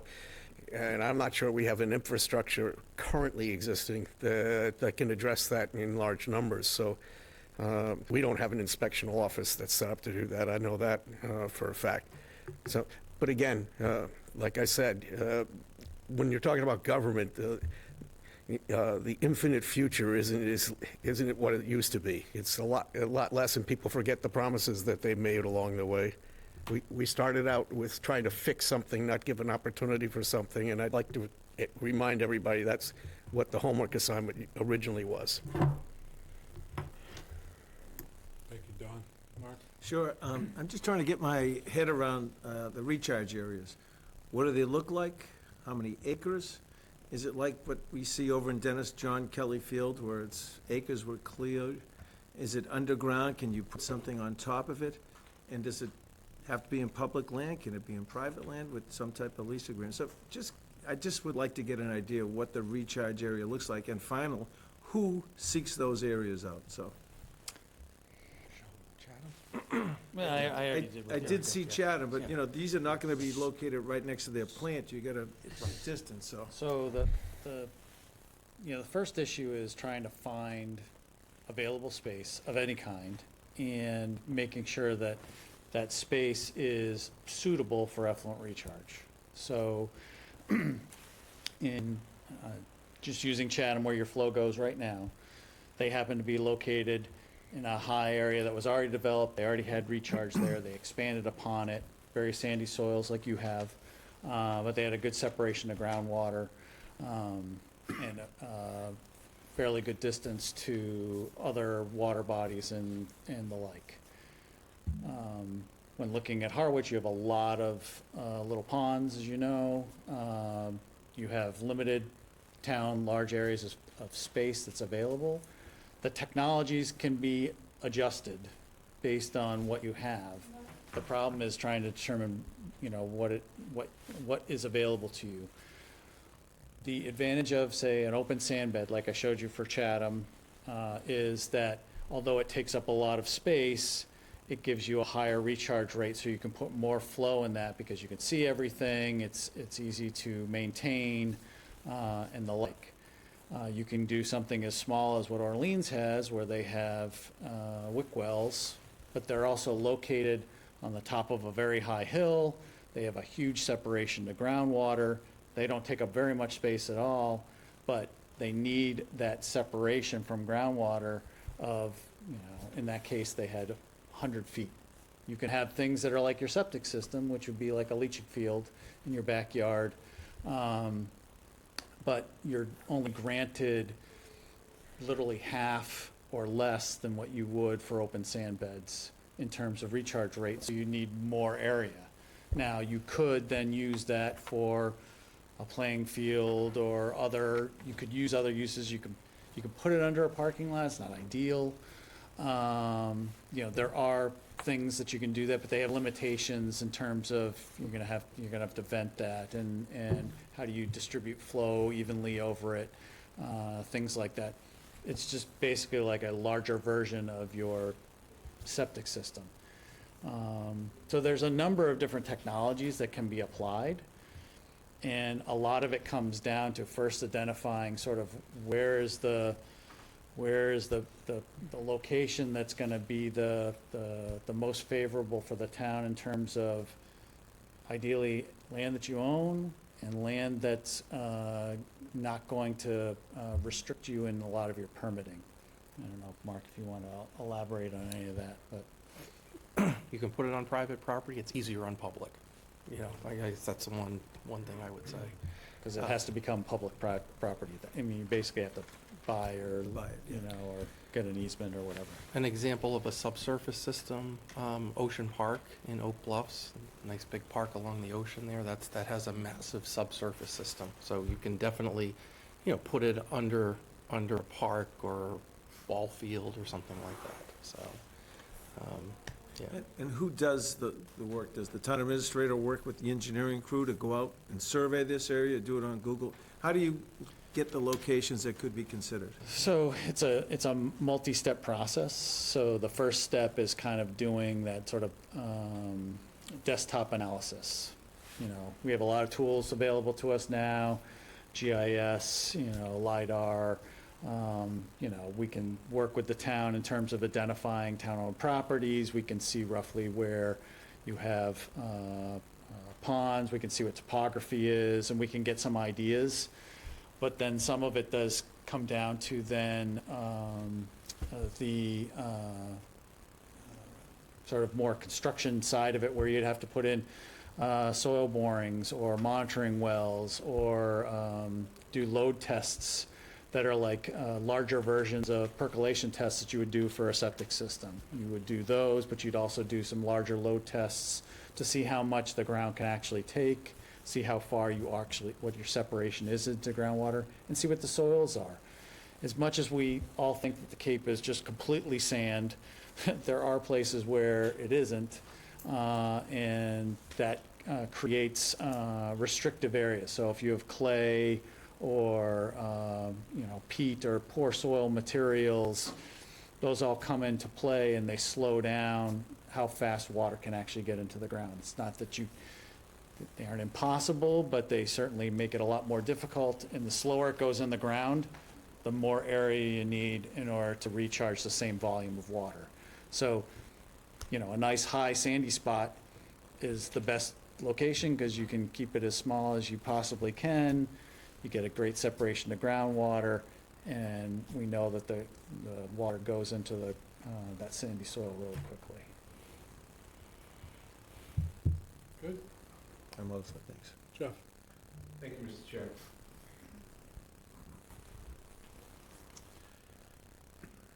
Thanks for being here and clearing up some questions. I only have a few. I'll start by saying I like Noreen's idea. I like having 4 very specific topics that we dedicate one meeting to each.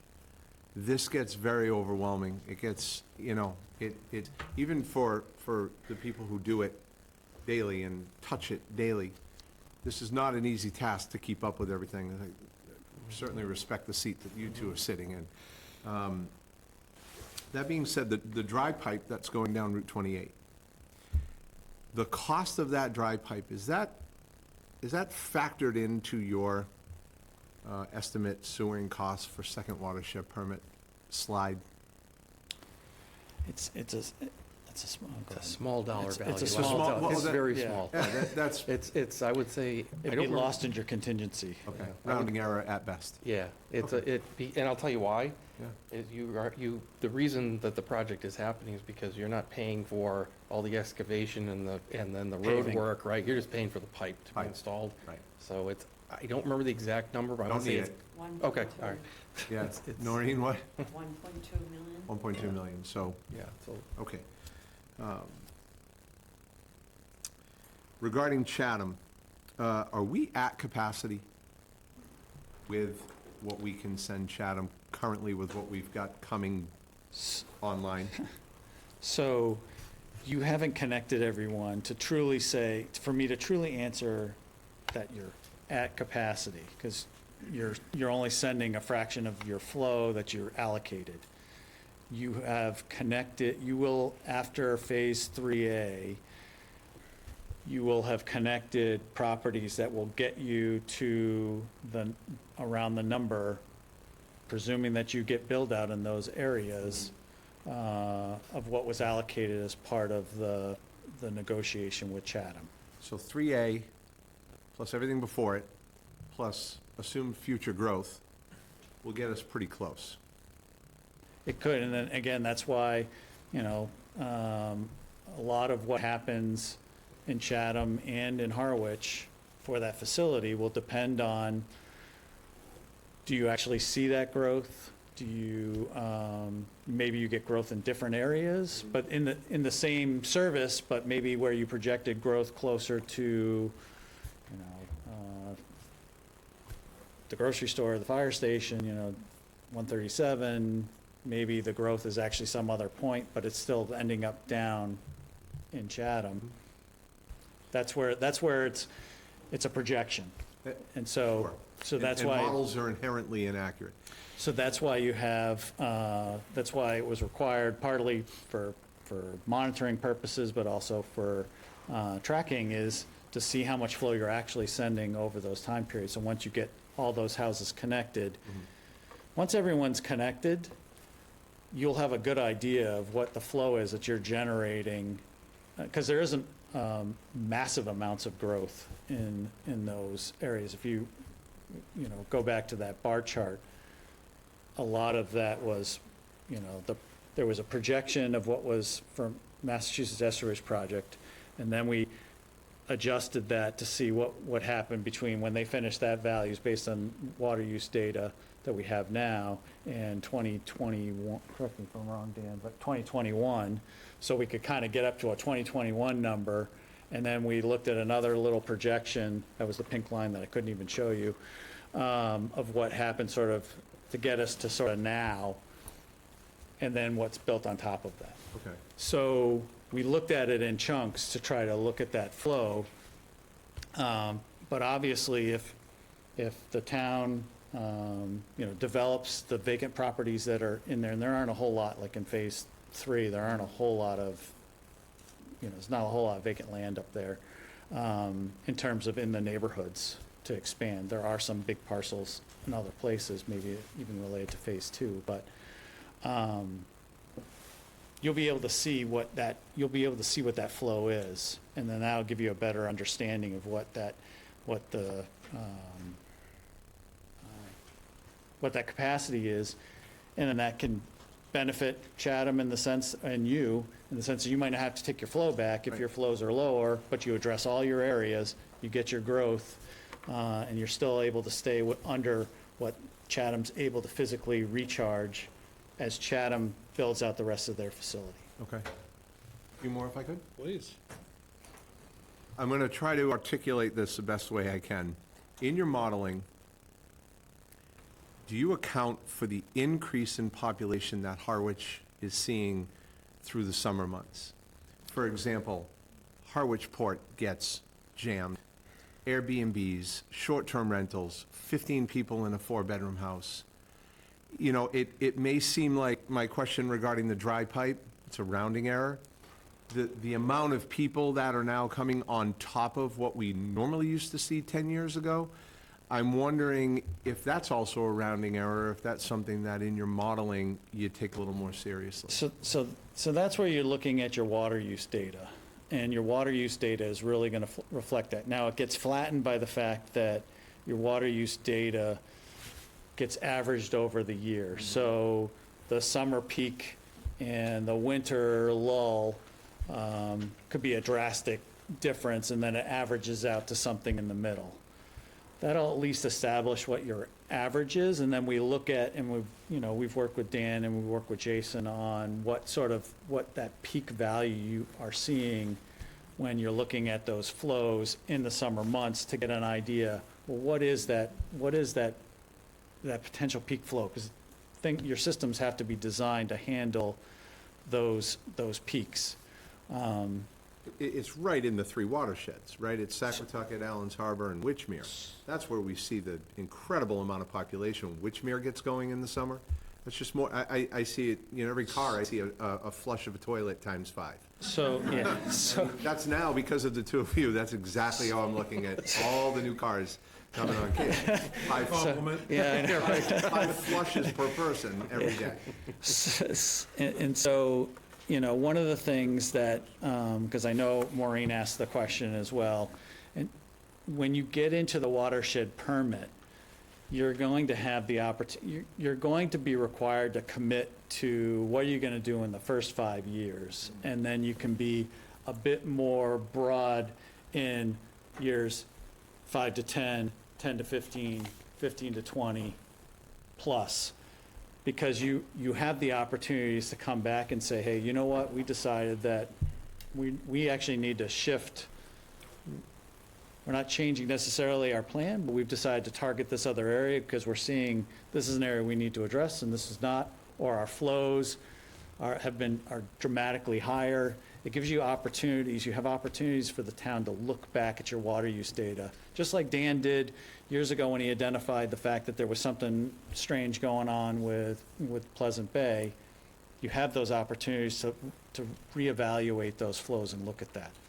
As we know, it's dynamic. Oh, I get and it, it's a moving target. And the last one for me, I think you just answered, which is, do you foresee your grid, your timeline grid changing? And I think you just answered that by saying we evaluate 5 years, and we see if we want to make adjustments based on new data that comes in, so. Correct. Thank, If I could add one thing to your prior Love you. question, we do look at updated water data. So just so everybody's aware of that. I mean, we're not using 20-year-old data, and we do update it. Each time a project like this is done, you know, you make an effort to bring data up to today. So that is something that we make a point of doing. And when we go into design, we do the same thing. Thank you. And last one, Mr. Chair, if I could. Regarding recharge in the town of Harwich, do you have any concerns that we may not have a viable recharge area? Based on environmental concerns, groundwater table, all the things that I've learned in the last 2 years that I'm trying to throw it on the table. I don't know, do you want to start? I'll let Mark's he's more fine-tuned than I am. So it is a big challenge here, I will say, because your separation generally to groundwater is not a lot. So it is a big challenge. There are other options beyond maybe some of the traditional ones that we've talked about, though. So I think there's a solution out there. And it's not like, if you're asking like, is there no chance? no. I would say, no, there are options, there are, you know, kind of, there are options. I'm just asking we take into consideration all the things, the environment, the groundwater table, neighbors runoff, all the things that we need to look at. I know you all will, and I know our regulatory boards will, but I just wanted to put it on the table. It is a challenge, but It's a I will challenge. say it's a challenge. I mean, work in other towns on the Cape, and it's a challenge just about everywhere. So this is A challenge. it's a challenge, and it's a challenge because of the presence of freshwater bodies, of which there are quite few around, and that's present everywhere. Kind of everywhere. You know. Bob, did you want to comment on it? I just wanted to comment while you're. Could I just have you run to the mic for us? Oh, sure. Thank you. Bob Young, Water Wastewater Commission. On recharge areas, I was just wondering if cemeteries are able to be used and/or the golf courses. I would probably, I guess I'm not sure on the cemeteries. The golf courses, you can. You have to account for the fact of what is actually being irrigated on the golf courses, and how the golf courses want to be maintained. So we looked at in past projects that I've worked on, we looked at options like subsurface leaching like you'd have in your backyard. We've looked at drip irrigation.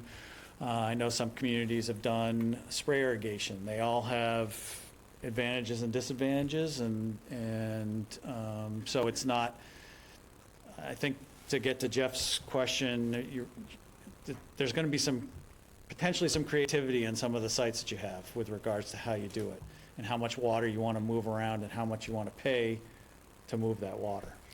If I could add the golf course here, there's a complexity with the fact that there's a Zone 2 drinking water source beneath there. So that's a complexity there. Anita? No, the only thing that I can say, it's a real learning curve for me. Thank you very much for all your information that you're providing. But honestly, right now, I don't have any questions. I'm still really learning on all the work that's being done. So thank you very much for the presentation. Before I ask Jason and Dan if they want to contribute anything, what I would argue on the recharge is that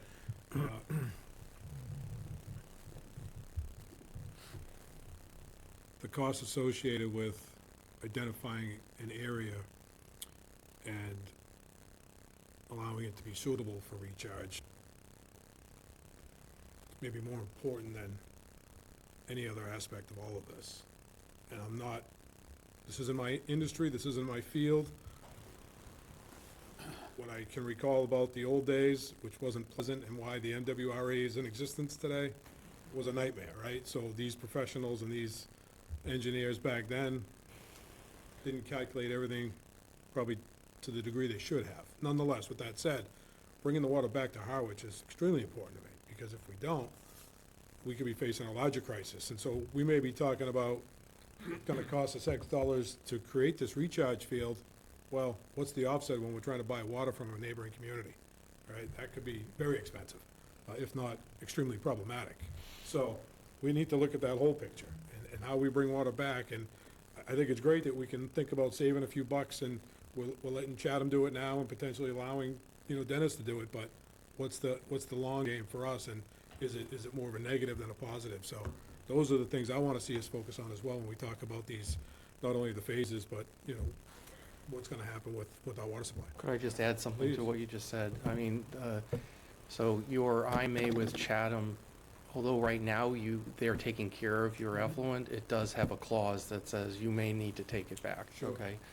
And I think it's very clear that the deal with Dennis is if you are able to go there, work out a deal for treatment, you're going to have to take it back. So I think that's in the cards to bring the water back here. So. Jason, anything you want to contribute? Anything you want to add? No, one of the other things I think is we had discussed this about any water that comes back, we just want to make sure that PFAS and anything that's coming back to us, it needs to be tested. And if we have to put a filtration system in. That's really 100% agree. 100% agree. We're not sending it there, we don't want it back. Right. So I agree with you. Thank you. Dan, anything you want to add? I think we have pretty good coverage. All right, excellent. I'll open it up to the floor, please. Thank you, Mr. Chair. I am aware that in Massachusetts, it's against the law to have outside showers unless they're hooked to a septic system and/or a sewer system. I'm aware that the fine folks over in East Harwich are already sewered for more than a year.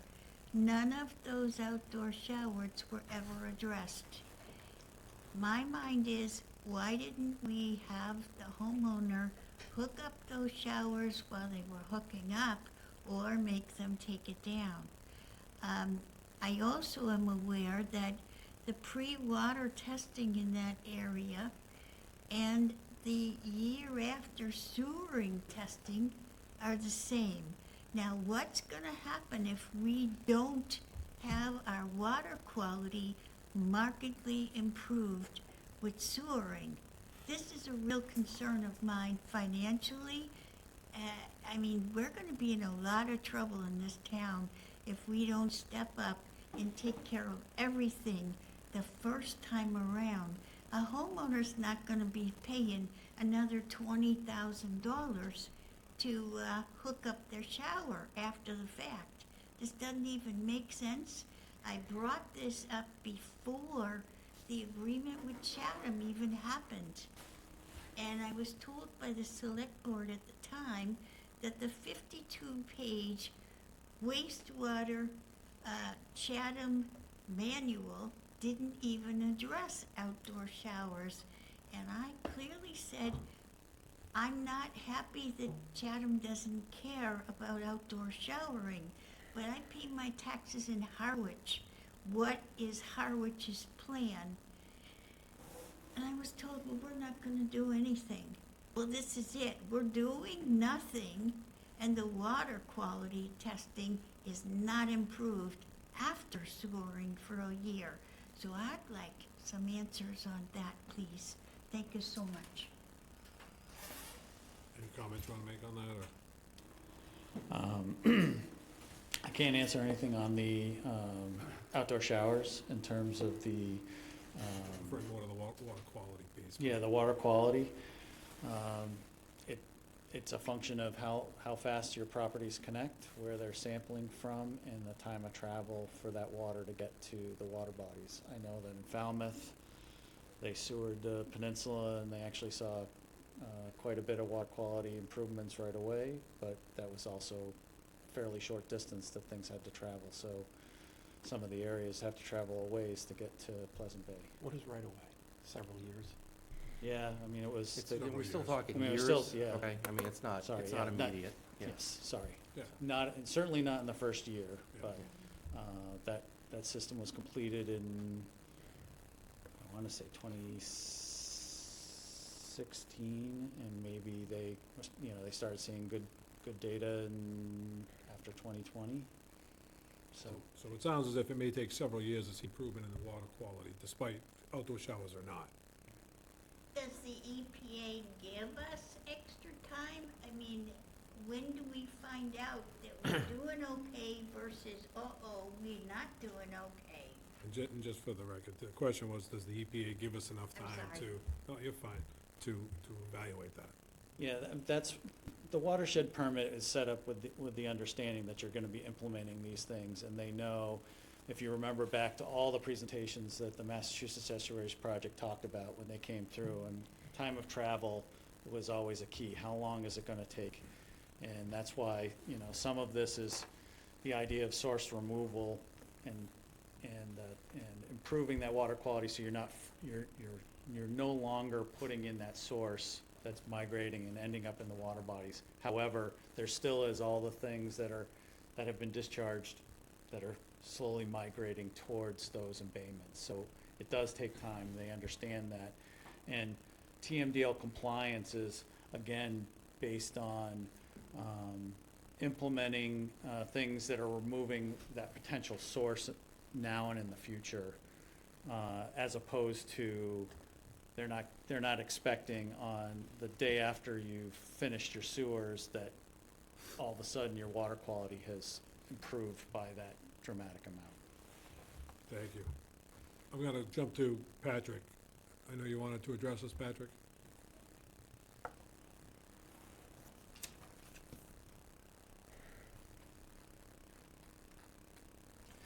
Yes, thank you. Good evening. I wish my brain worked well enough that I could public speak, but it doesn't, so I'm going to read what my brain actually produced 1 o'clock this morning. Nitrogen sources, they're 75 to 80% is septic, 15 to 20% is fertilizer, 5 to 10% is runoff. GHD job is to reach the TML goal the quickest and easiest way possible. GHD is a sewer company. GHD thinks only in terms of sewers. How can the TMDL be reached? By sewering the quickest and easiest possible way. For each GHD to go the highest density and easiest access to areas. It's a numbers game. Where can you achieve the nitrogen reduction the quickest and easiest? Answer, hit the blue-collar neighborhoods, small homes and small lots. My neighborhood lot is 200 feet wide. So every 200 feet, you can have 2 more sewer connections. Ideal. You get enough of those and you meet the TMDL requirements. For GHD to get the TMLD is simply a numbers game. Where do you have the highest impact for the most nitrogen reduction? GHD is only looking at the dollar efficiency for nitrogen reduction. GHD does not look at the immediate environment impact. GHD does not look at where nitrogen loading has the most significant environmental impact. Those mega homes with how many bedrooms, bathrooms, 4, 5, 6 bathrooms, bordering our waterways and ponds, seashores, and estuaries. Mega homes bordering our waterways with lush green, fertilized, irrigated, non-native turf lawn, acres and acres, and more, right down to the water's edge. Where is the most immediate pollution being done? Those properties bordering our waterways, the multi-million-dollar 5K square foot homes, mega homes with lush green, non-native turf lawns. They're not on the plan. It's too expensive to run a sewer 1,000 feet to get a connection. It's much easier to hit the blue-collar, high-density neighborhoods every 200 feet. I never made more than $60,000 per year in my entire career. I have a 1 toilet, 1 bed in my $220,000 home, 725 square feet, and I'm expected to pay $20,000 to $30,000 to $40,000 for a sewer hookup. Really? In addition to the increase in my real estate property taxes for sewering. Those properties with the highest, most immediate impact on nitrogen loading are not being sewered. They get off scot-free.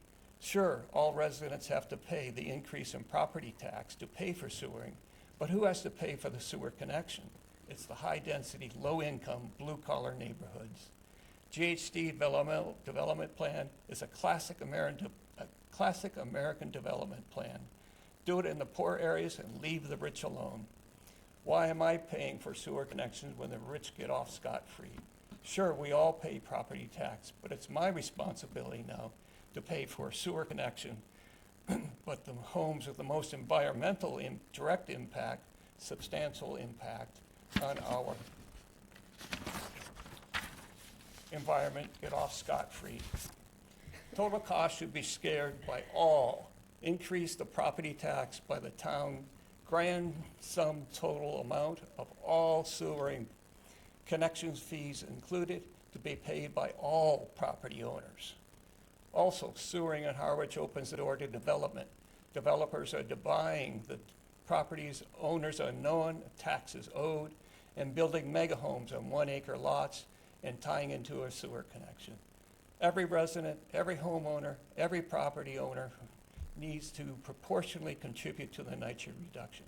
Why do I have to pay an additional $20,000 to $40,000 connection when in my neighborhood, 2 doors down, the house 2 doors down doesn't, because they are on the other side of the hill, based on GHD's geological contour maps to support gravity feed sewering.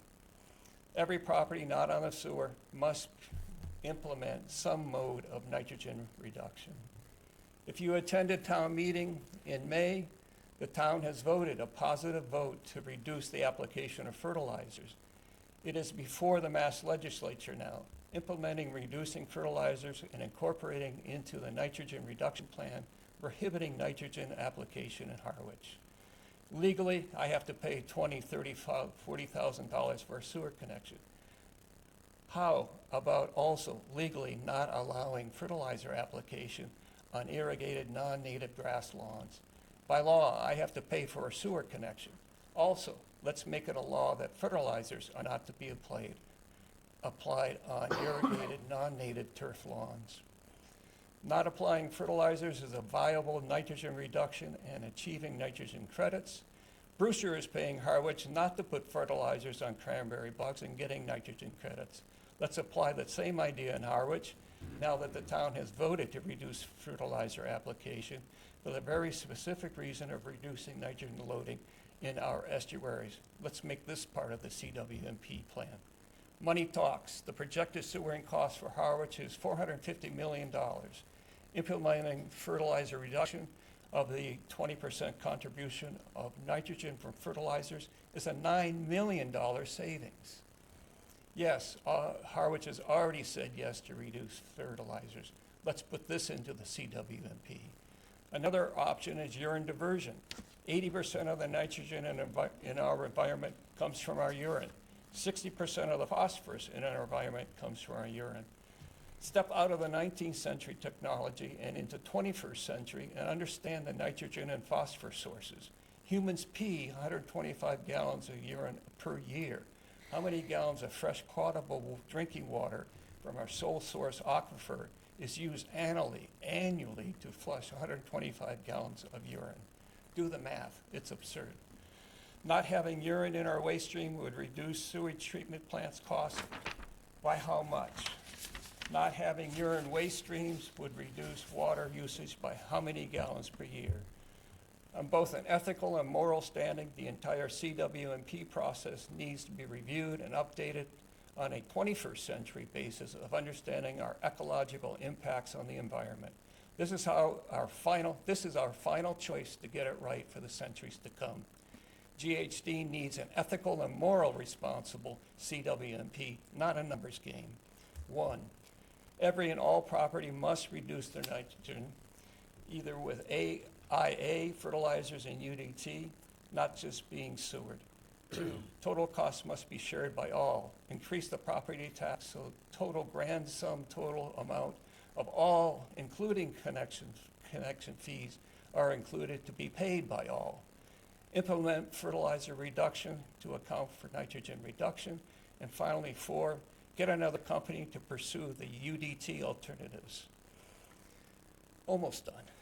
What you have before you is not a comprehensive plan at all. It is a highly biased, short-sighted sewering plan.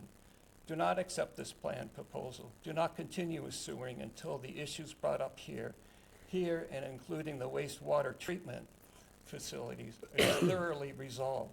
Please demand that a comprehensive plan, including all the modes of nitrogen reduction possible. Much of the world has moved way beyond just sewering. A comprehensive plan will address the 3 major contributing nitrogen sources: septic, fertilizers, and runoff. It's our and your future that depends on it. All right, thank you. Thank you. Scott, Arthur, please. Martha Donovan, Capital Outlay. So this is where I'm going right to the cost page, right? So my first question is, you have a category called treatment recharge. That's not a treatment plant. That's just the treatment That's to bring the recharge back. It's an allowance for a treatment plant. There is a treatment plant in here. So, That's an Sorry. allowance so you don't, for right, one. it's an allowance for That's what one. we were saying, that they put the worst case cost estimate, which was 123 million, or 132 32 million, yeah. That's to build a treatment plant in town. But Okay. in the debt presentation that Jen did, we assumed we'd work out a deal with Dennis to purchase recharge, and we carried Purchase 75 treatment. million. Purchase treatment, yes. Purchase treatment and then have recharge back in Harwich, and we carried the $75 million cost for that. Okay. So your 75 million is just recharge, Purchasing treatment in Dennis. purchasing and the treatment recharge and in then Harwich. recharging. Okay. And how much roughly, this does not include recharge in East Harwich, correct? We haven't identified that yet. So we don't know where the recharge is gonna go. That's recharge for West Harwich and all the additional phases, but we haven't identified where the recharge would be. So there's no recharge for East Harwich yet, That's all, no, not yet. in these numbers? Correct. Okay. So my other question is, in terms of what would trigger recharge in Chatham for East Harwich, is it something we do, or is it just based on a decision that Chatham gets to make? Do we have any control over it, is what I'm asking? No. Eventually, we don't. It comes down to Chatham's build-out plan in terms of how much capacity they end up using. They of say their they hit their facility. capacity level, and they say, Harwich, here you go, you figure it out. Yeah. Okay. It won't be that. I'd like to think it would be. a It'll be little more- nicer, they'll a say it little more- nicer to a us, little- you mean? At least a It couple won't be- weeks' notice. Yeah, it won't be like tomorrow. I think. No, I'm just looking at this from the capital outlay perspective, like, there's 200 million that will go on the next 5-year plan, which is a lot of money. What I did notice, though, is when I added everything up, it added to, including the 132, roughly 412 million. And when I looked at this exact chart from the last time we did the plan, the number was closer to 500 million, and it didn't have the treatment recharge in it. So is the cost of doing these phases getting less, or am I missing something? What's causing the cost? Because, I don't have the table in front of me to be able to compare okay, I what think the we values should were. at least address that. Did somebody say something? Dan's coming up.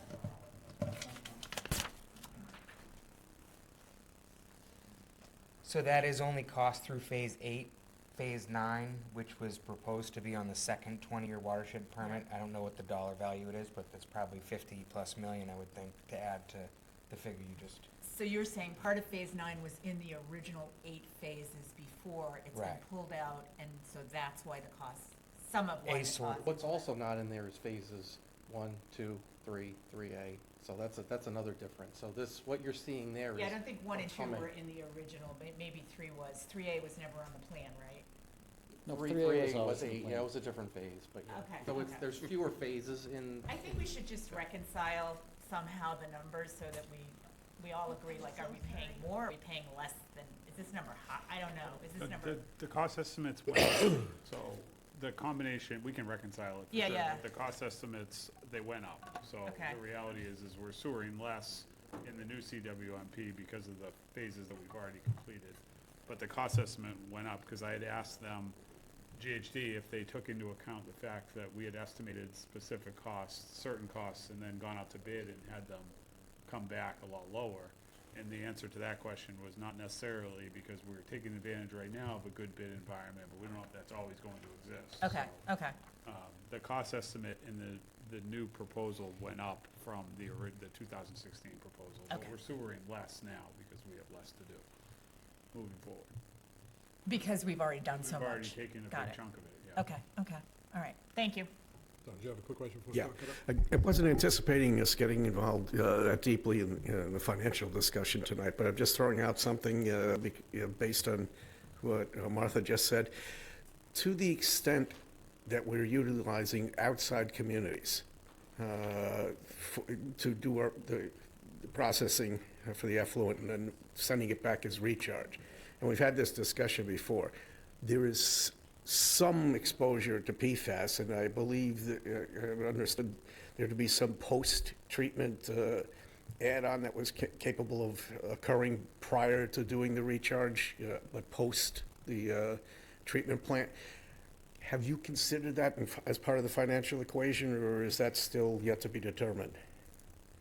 So I would say that's yet to be determined because we don't, you would, so the, removing contaminants like that would definitely be required if you're discharging into any semblance of a drinking water source area. I only bring it up because our testing has shown, as far as I know, has shown no PFAS. But Chatham has had some problems. I anticipate that there's possibility that Dennis might. But the point is, there's no such thing as discrete treatment. We send effluent over, they combine it with their own, they treat it, and then they send back a pro rata combined treatment back to the town. I don't want to inherit something we didn't have. I guess what I would say when you say you don't have PFAS in the drinking water, right? At least That's what you- detectable based on what we've been testing. Agreed. I guess what I would say is that, PFAS can come off of materials, and so it could end up in the wastewater. What you see in wastewater could definitely be different than what's in the drinking water, just because there's PFAS on, unfortunately, on things that we own and we wear, and, I was talking about well testing in Chatham. But I think it's important to note that we have absolutely internally committed to no conversation that expounds on us taking recharge back that isn't post-treated for PFAS before it gets That's what I was discharged. bringing So up, yeah. it doesn't, we haven't contemplated the cost associated with that yet, because honestly, there's no, these guys will be working to develop that technology, because it's not, that'll be because Harwich wants to do that. not Yeah, I because didn't want they- any resolution. I just wanted, because nobody's talked I guess about it what at I'm all saying is tonight. That's us wanting to do that. That's not the state telling us that we have to do that. But we've made it clear to GHD that, and Jason's made it extremely clear to me, that for us to be able to do what we're talking about, taking recharge back, post-treatment has to occur. So I'll make sure, Thanks, Don, that everybody. that happens. Yeah. You have a quick question? Scott's next. Go ahead, real quick. Thank you Scott, so if you want to much. get up. Is there a possibility that we could overload Chatham's wastewater treatment plant with our input? What if we did that? Are we responsible for the repairs? It's, Sorry, I just gotta know these things. It's a tough question. Nobody's gonna answer it clearly. do you want so, I have a response, but. Well, go ahead. No, Why I don't you go ahead? The facility's designed to handle the peak flows from Harwich. So it's not necessarily that you'd overwhelm, I mean, I'm not gonna say, there's no I'm not Nothing's Nostradamus. absolute, I can't, I get it. nothing's absolute on that, but the reality is, if Harwich's flows ended up with all your connections being larger than the allocation that was originally established as part of the IMA, there was discussion when we talked with Chatham originally about expanding their facility to provide additional treatment to handle all the flow from Harwich and from Chatham to deal with that.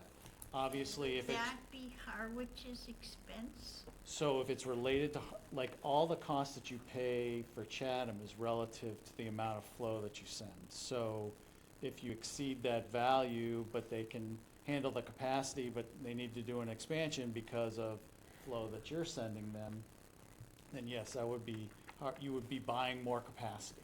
Oh, You- boy. You bought a certain amount of capacity, but Yep.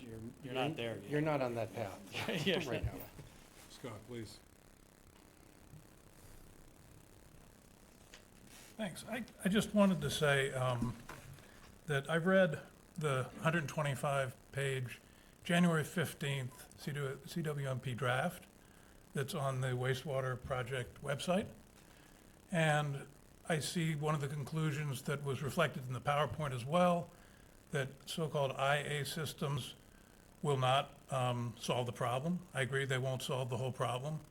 But if you look at those 125 pages, you see the assumptions used to compare the cost of an IA system to the cost of sewering, I think are extremely high estimates for an IA system. They estimate between, I think, $45,000 and $95,000 per home.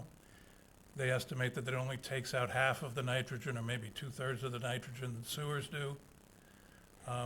They apply contingencies and other markups, a total of 49% on top of that range of $45,000 to $95,000.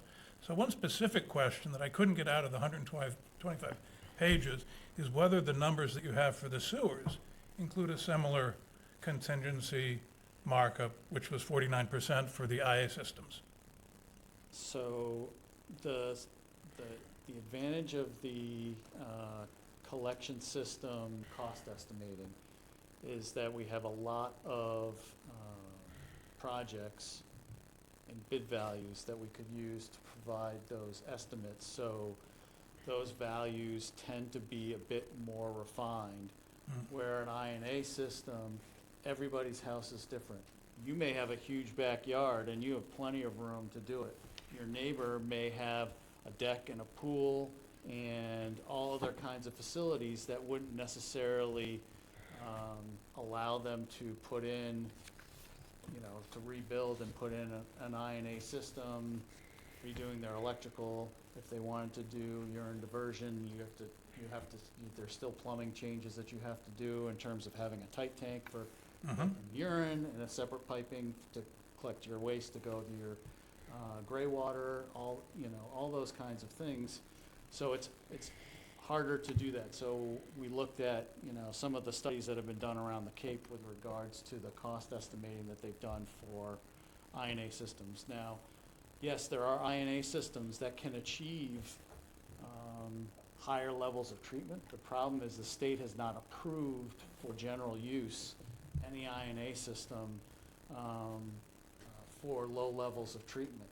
So until they do that, yes, you could implement those, but there's no guarantee, and the state's not going to grant you the value of the performance of those higher level systems until they're rolled out on a larger basis. And I believe Don also mentioned, or one of the board mentioned, the maintenance and operation and tracking of those systems to make sure that they're actually working and people aren't just, turning off the power to the blower or whatever. I mean, so there's a lot of different things that go into consideration. Yes, it's a planning document. This, just as a reminder, is just an update to the CWP that the town developed. So this is a modification to that report that was developed, where we looked at some of these, and then we had to apply planning level estimations for some of those applications, what that cost is. I just think that we should take this opportunity to model other large-scale alternatives to sewers, including urine diversion, collection, and treating it as a complete and a collection and processing chain set up as a public service, and model that, not just the individual home IA, which is, as you say, incredibly variable depending upon the property.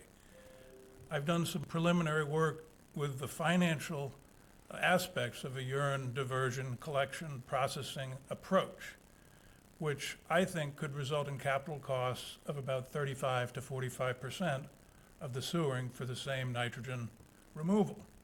And with that sort of $100 million, multiple $100 million potential opportunity that exists, and I know that there are permitting challenges, but there's also been a lot of improvement in the perspectives of the state bodies in accepting, like the Falmouth pilot project that is going on right now, that we should explore those potential alternatives and model them financially, model them in terms of regulatory steps that would be required, working with Massachusetts Septic System Testing Center, for instance, with which Falmouth is collaborating on their pilot project, before we go forward with a sewer-only plan. And I would echo something that Patrick said, that I've said at a prior select board meeting. I agree that the way in which we're concentrating the costs on the homes that happen to be in the path of the sewers is just wrong. It's inconsistent with the purpose of the nitrogen reduction goals, which is not to benefit any particular home. It's to benefit our community, to fulfill our responsibility, to benefit the estuaries. The other good thing about establishing a town-wide utility for urine diversion and collection is that it's a far more agile approach, because you can add homes in problem areas, not just for the nitrogen, but also for the fresh water, where you're getting phosphorus out of the system as well. And you could do it home by home. You don't have to build miles of sewer pipe to get there. So I don't know what organizational approach is the right way to fully examine these alternatives. I don't think it's just one-hour meeting. I don't know what kind of a consultant could be brought in to examine things at a higher level than just the sewer analysis that you guys are updating. But I think it's just too much money on the table to ignore. And that opportunity to use some of the savings to better socialize the costs, including fully paying for the urine diversion and collection and processing that would be in the sort of approach that I'm fantasizing about. Pay for it out of the savings. Reimburse the people who already paid for connections for the costs that they've already incurred, to be 100% fair. All right, thank you. In the interest of mental clarity, we're going to try to wrap this thing up. Any other comments or questions from the board? Any other questions or comments from your commissioners? All right, I don't know if you folks want to. Well, I was just going to say, would you consider moving new business? Yes, I was going to tell you that. So we're going to bump that up to the next agenda item. So do you want to stay in session? Stay in session. Okay. With that said, folks, I appreciate all the comments. You were satisfied with your comments, so appreciate all the comments and feedback, and more to go on this one. So we will jump, with the board's indulgence, new item C, up to the next item. And Jay, do you want to Sounds great. pick it up? Thank you very much, Mr. Chair. So, the agenda item this evening is to discuss and update the Department of Public Works / Water and Wastewater Facility Project feasibility study that we've been working on. And I wanted to add this to the agenda this evening to have an opportunity to talk about the project with the board and where we're at right now. And also, while we had the Water and Wastewater commissioners here as well, kind of have an opportunity to, as with everybody here at the table, have a debrief on where we're at right now and next steps. So following the town meeting vote this past spring, we had to look at different options regarding moving forward with the DPW facility. Following the town meeting, the way the town meeting shook out, it was kind of clear to me that we should look at different alternatives that work for the town and don't work for the town. And also, one of the things that was, I think, limited in our approach at town meeting was what we didn't really have a floor plan, a design, an estimate of probable cost. We were really short on what we were really looking to do with that project to move the needle. And also explore different opportunities as far as location goes. We looked at the location behind the DPW. Further that conversation, the original concept of when it was a just DPW facility, was that it would be a garage and workshop for facilities associated with the existing facility, and we would keep a majority of the existing facility intact.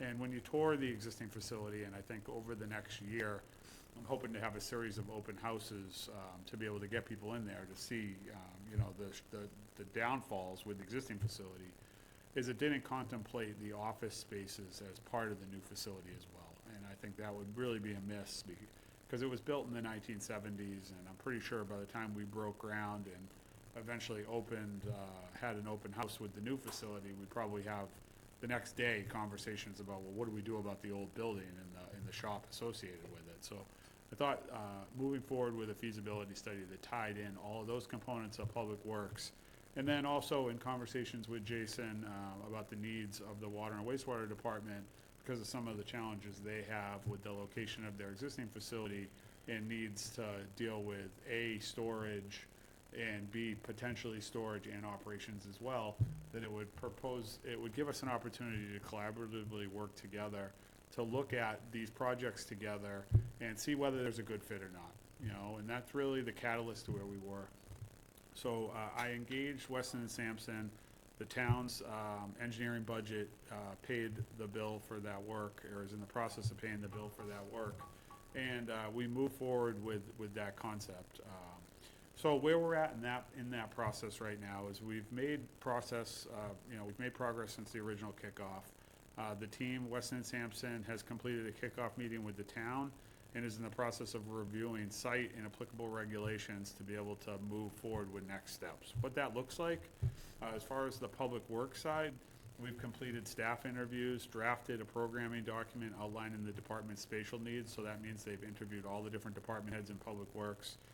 They have a meeting scheduled for July 15th to review and finalize the programming, so that's looking at all the different aspects of the different divisions, what they need for space, what they do day to day, what equipment gets stored inside, what equipment gets stored outside, and really contemplating all of that on the public works end of it.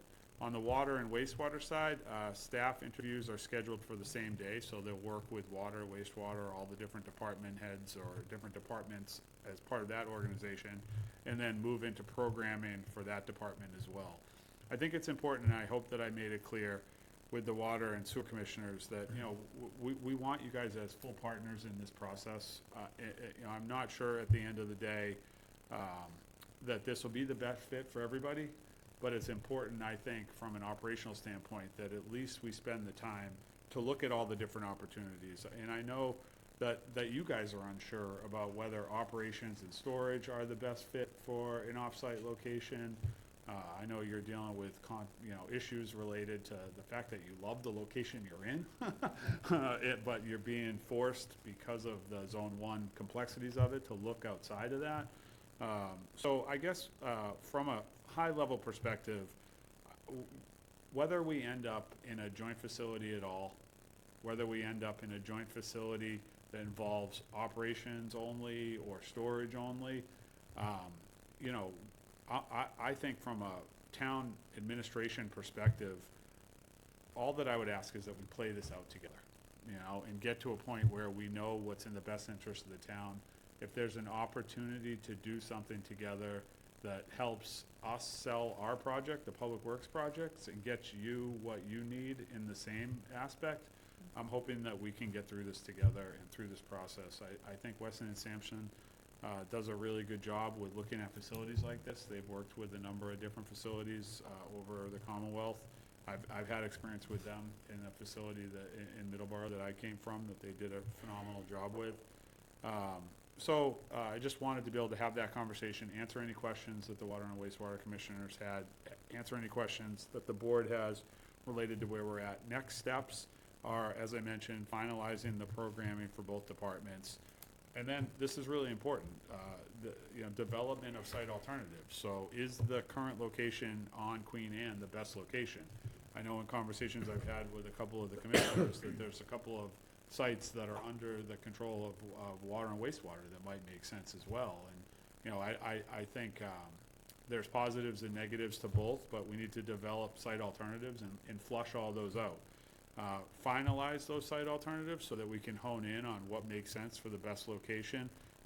And then that's probably where the rubber meets the road of whether we can make this work as a joint project or not based on what the final location is. Work towards a project total cost estimate that would also involve some sort of schematic design that would show what the building would look like, give a conceptual floor plan of what the building would look like, and then allow Weston and Sampson to prepare a final report. Theoretically, this is all going to happen before the capital cycle this November, so that we'd have a project to be able to move forward with, potentially to town meeting next spring. But honestly, obviously, that's up in the air. I can say we've made good progress.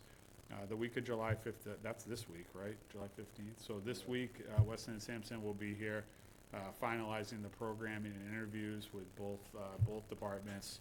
And then from there, I think we should be able to move pretty quickly on getting them in front of, sitting at this table, presenting to all of us. Good. I'm going to start on this side this time around. Jeff, anything? Thank you, Jay. I think you hit the nail on the head. It's got to be a collaborative effort. I think we need to keep these folks in the loop 100% all the way through if we're going to have the best chance for the best outcome. So I'm looking forward to hearing more from Weston and Sampson. Obviously, the commissioners here are going to have a lot to say about what they would be looking for, and I just think we need to take it all into one big pot and kick it around and see what comes out. Thank you. Anita? No, I would agree. I think that this is, a good idea. Can I just ask one question? How much land is there at the Queen Anne site? Do we know? I don't know off the top of my head, Anita. Okay. I know that they had originally identified the location in the back of the existing facility. Okay. And I think in my mind, if we ended up building an operations facility as part of it, we'd probably chop off the existing operation facility, so that would free up some space there too. Okay. All But then right. I know Mark's talked to me multiple times about the location on the landfill site as well, so I don't know acres-wise, but I know that there's significant space at that location. That's what was my concern. Okay, thank you very much. Just so the public better understands, what is the reason that the water department needs to move? I know you said it's a Title I, but just so the public understands Did you guys want to why, answer that? why the water department needs to Crack at move it? from its present location. Jason?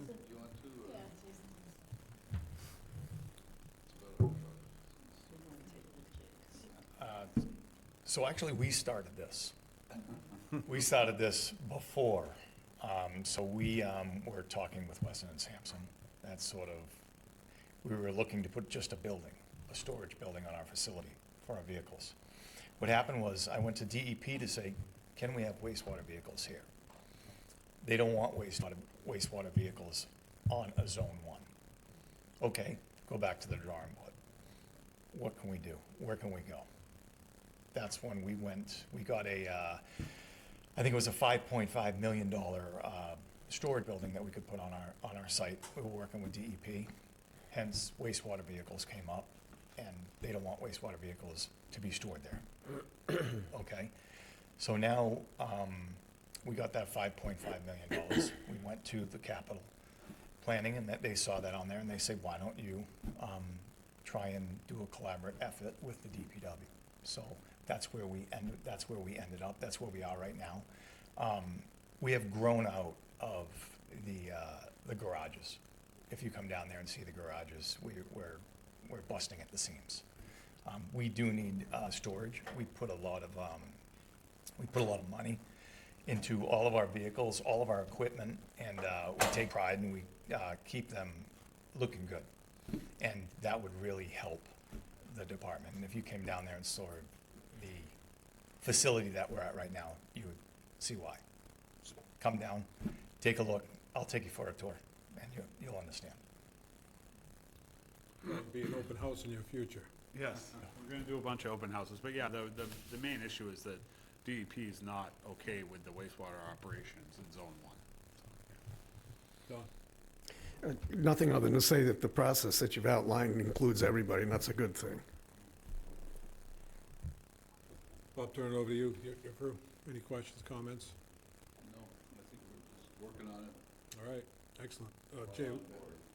Yeah, no, sounds good, and Jay, I appreciate the approach and the mindset. As you said, it's simple to look at the way things are today and not look to change things, but when you have an opportunity and one that may make a lot of sense for a lot of different folks, then it's worth the exploration, and where we land, we'll figure that out as we move along. Whatever happens, it's worth the money we're spending now. Yep. It's a significant project, so. Agreed. Excellent, well, appreciate that. We're gonna adjourn here, if we get a motion. Motion to adjourn. All in favor? Thank you very much. Thank you, appreciate your time tonight. For having us. Keep going.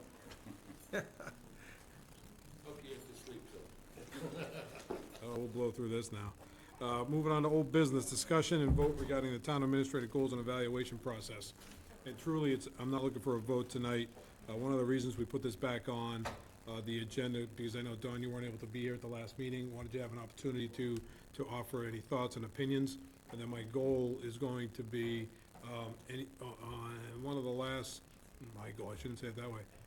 I think one of the goals that is currently written for Jay has to do with this board setting its priorities.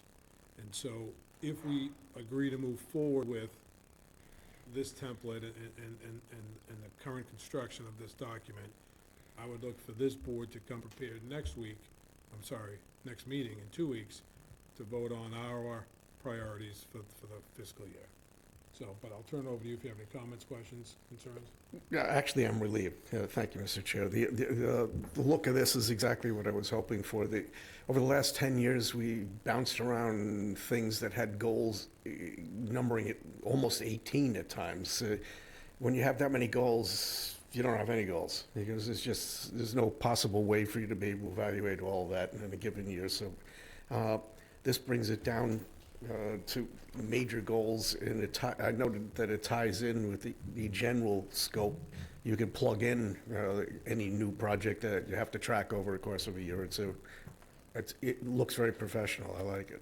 All right. And as I said, I think unless any other board members want to dig into this tonight, one of the things I'd be looking for is for you folks to send, I believe Mark and Jeff might have already sent theirs in, but if you have any priorities you want us to consider during our next meeting, we'll create a list and we'll have them available for us to discuss and narrow it down to 3 to 5 priorities for this board for the current fiscal year that, again, Jay will help us achieve. And then we can also, at that time, in 2 weeks, discuss a little bit about the process and as we move forward with this, the time frame, the expectations of not only us, but also of the town administrator.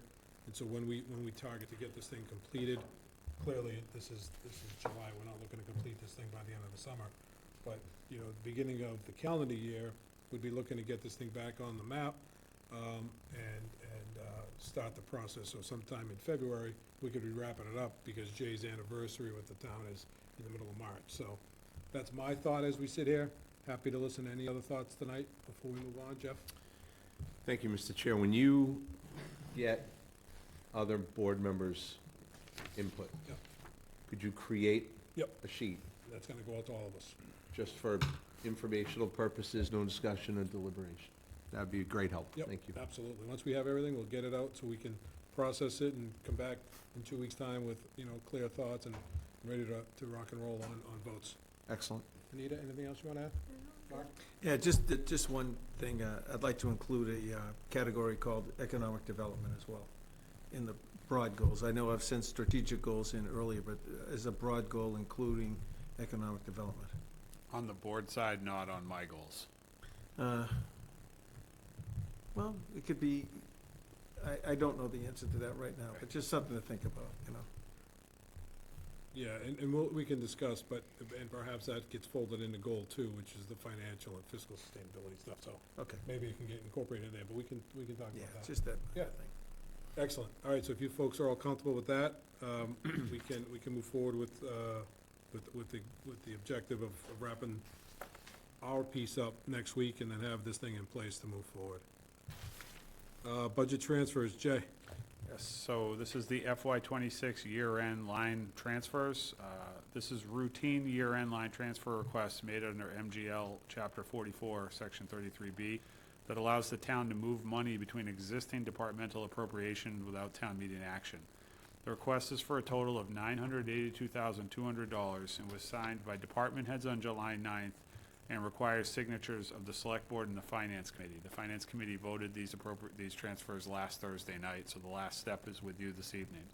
After your vote this evening, the transfers will be made tomorrow before the fiscal year officially closes or all business comes to an end with FY '26 on Wednesday of this week. The largest piece of the transfer this evening is $591,000, which closes out the snow and ice account, which is one of the few accounts state law allows us to run a deficit during the year because of winter costs and their unpredictability. The other amount is funded, that amount is funded by underspent lines in both golf, town engineering wages, fire wages, and building wages. The next piece distributes the wage adjustment account to the departments that have ratified their collective bargaining agreements that landed, where raises landed, including police, recreation, health, community center, cultural affairs, IT, youth counseling, natural resources, the treasurer's office, and town collections. It's also, which is expected housekeeping any year that we settle mid-year contracts. So we did a piece of this at the last appropriation transfer, and then today is the final piece as we have all the pieces to the puzzle that closed out the FY '26 fiscal year. The third piece is $175,000, which reallocates favorable general insurance deductible experience to cover shortfalls in highway, harbor master. That $80,000 was associated with the dredging, so the completion of the dredging probably our largest outside of the snow and ice piece. And true-ups in audit, treasurer, expense funded from assessor's offense, FICA account reclassification, veteran expenses, planning expenses. Most importantly, none of this, what's in front of you this evening, represents any new spending or affects the tax rate. It simply reconciles the FY '26 year-end budget, basically removing money from budgets that had extra funding at the end to budgets that didn't.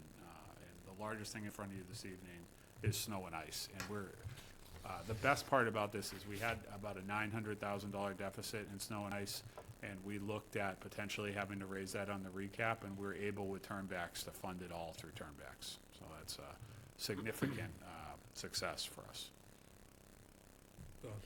Yeah, I'd like to put a motion on the floor then. I move that we vote to approve the year-end budget transfers as appeared in our packet. Second. Motion and a second. Discussion. My comment will be, just touching on what you were just talking about, Jay. I don't want the whys tonight, but I'm pleased that we had the $591,000 available in other line items to transfer to the snow and ice expense. But I don't think, and maybe I'm wrong, I don't think that would be an annual occurrence. So I think we're fortunate this year, or, last fiscal year, and it lands us in a good spot. Yeah, I can also say that Jen and I, going through this process over the last month, aren't totally thrilled with the information that we got towards the end of the fiscal year, and we're really looking to tighten things up as we approach FY '28. So, but we were able to clean it all up tonight, and that's what's most important. Excellent. No further discussion. All those in favor? Aye. Opposed? Unanimous. Thank you. Item B, discuss vote on Community Preservation Committee invoicing approval process. Yeah, pretty straightforward here. So this is an internal invoicing procedure for the CPC appropriations. I've been working on this with Jen Mintz and CPC, and Dave Nixon, the chair of CPC. I thought we had the whole thing figured out. Everybody was in a good place, including Dave, it seemed like, and Kathy. And then he said, well, what do the select board think? I said, well, this is internal controls. I don't think that why do they have a say? And he said, well, they should vote on it. So I said, well, I'll put it on the agenda and they can vote on it. So he had no issues with it.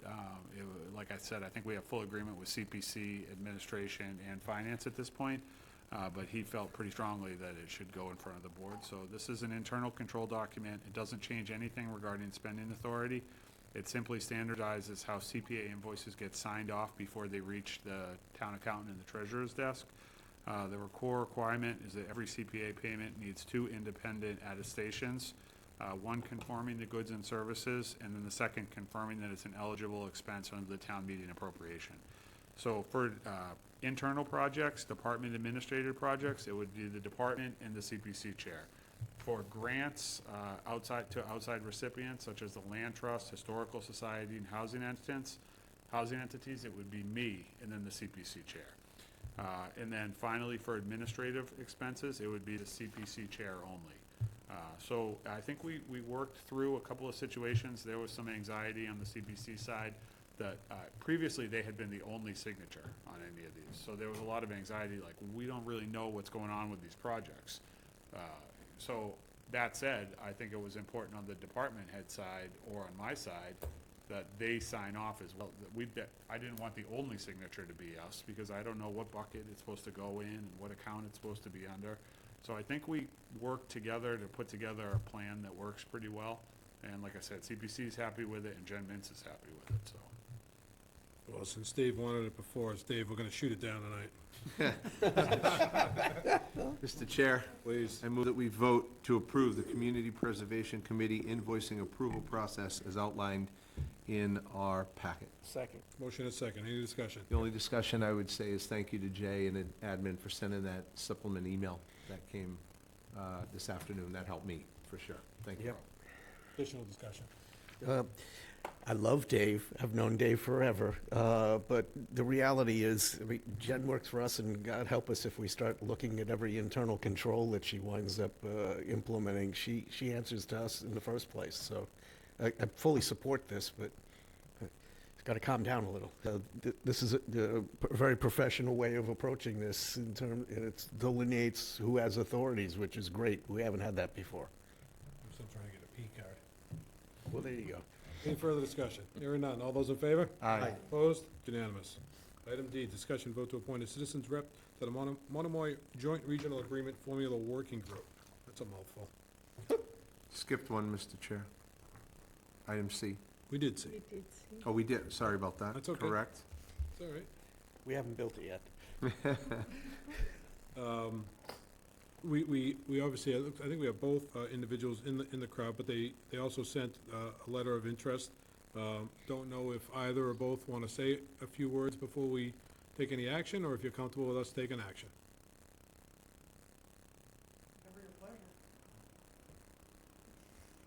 You guys want to wrestle? All right. Too much. I'm willing to take a motion from the board. I'll make a motion that we nominate Charles Gruska for the community, to be the citizens representative to the Monomoy Joint Regional Agreement Formula Working Group. Second. There's a second. Motion and a second. Discussion. Don?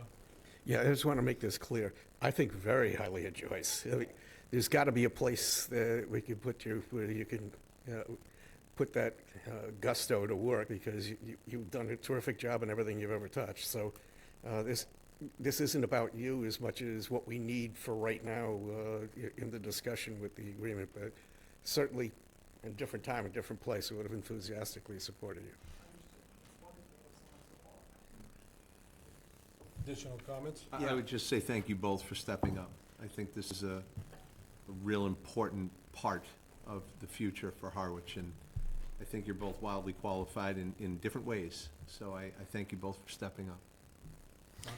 I would just say that, assuming we come to some agreement with Chatham, I think the biggest role will be parents like yourself, Joyce, who will help reach out to Chatham parents, because I don't know how much support we may get from some of the governing bodies in Chatham, to reach out to the parents to get this through. And I do view that as going to be the biggest hurdle in this agreement. So you may not be needed now, but you will be needed in the future. So thank you. No, I just thank you both for stepping forward. And, as a parent myself, I know that coming forward on things like this are really important. And I know the education that we've gotten in the gentleman also. So thank you both very much for coming forward on this. I think you're both nuts. Anyway. There's a motion. I did thank them, but, motion and a second. No further discussion. All those in favor? Aye. It's unanimous, 5-0. Thank you very much, truthfully, to both of you. Jumping along to item E, authorize the select board to sign a taking of easement for 15 Wales Road for the Phase 3A sewer extension project. Thankfully, that's not on Whippoorwill. So moved. Motion. So moved. I have one. Oh, second. A motion and a second. Further discussion. Hearing none. All those in favor? Aye. Opposed? Unanimous. Take this one. Item F, discussion vote to authorize the select board to sign a taking of easement for 261 Pleasant Bay Road for a Phase 3 sewer extension project. So moved. Second. Motion and a second. Any discussion? Hearing none. All those in favor? Aye. Opposed? It's unanimous.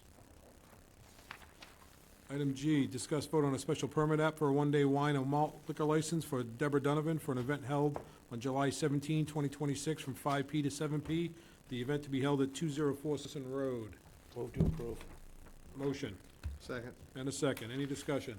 Hearing none. All those in favor? Aye. Opposed? It's unanimous. Item H, discussion vote on a special permit app for a one-day wine and malt liquor license for Boston Society of Architects for an event to be held on July 16, 2026, from 5:30 p. to 8 p. Event to be held at 203 Bank Street. Move to approve. Motion. Second. Any discussion? Hearing none. All those in favor? Aye. It's unanimous. Item I, discussion vote on a special permit application for a one-day entertainment for Harwich Chamber of Commerce for an event to be held on July 18, 2026, from 11 a. to 2 p. Event to be held at 138 Route 137. Move to approve. Second. Motion and a second. Discussion. Hearing none. All those in favor? Aye. Motion's unanimous. Item J, procurement update. Mr. McCahey. All right. Been looking forward to this all evening. Best for last, I guess. Looking huh? forward to it all week. Yeah. Okay, you all received the memo from me in the packet that detailed some of the projects, but this is just a brief update on procurement and project status. Since I started in May, I've been getting up to speed on how procurement works here and where our capital and warrant article funded projects stand.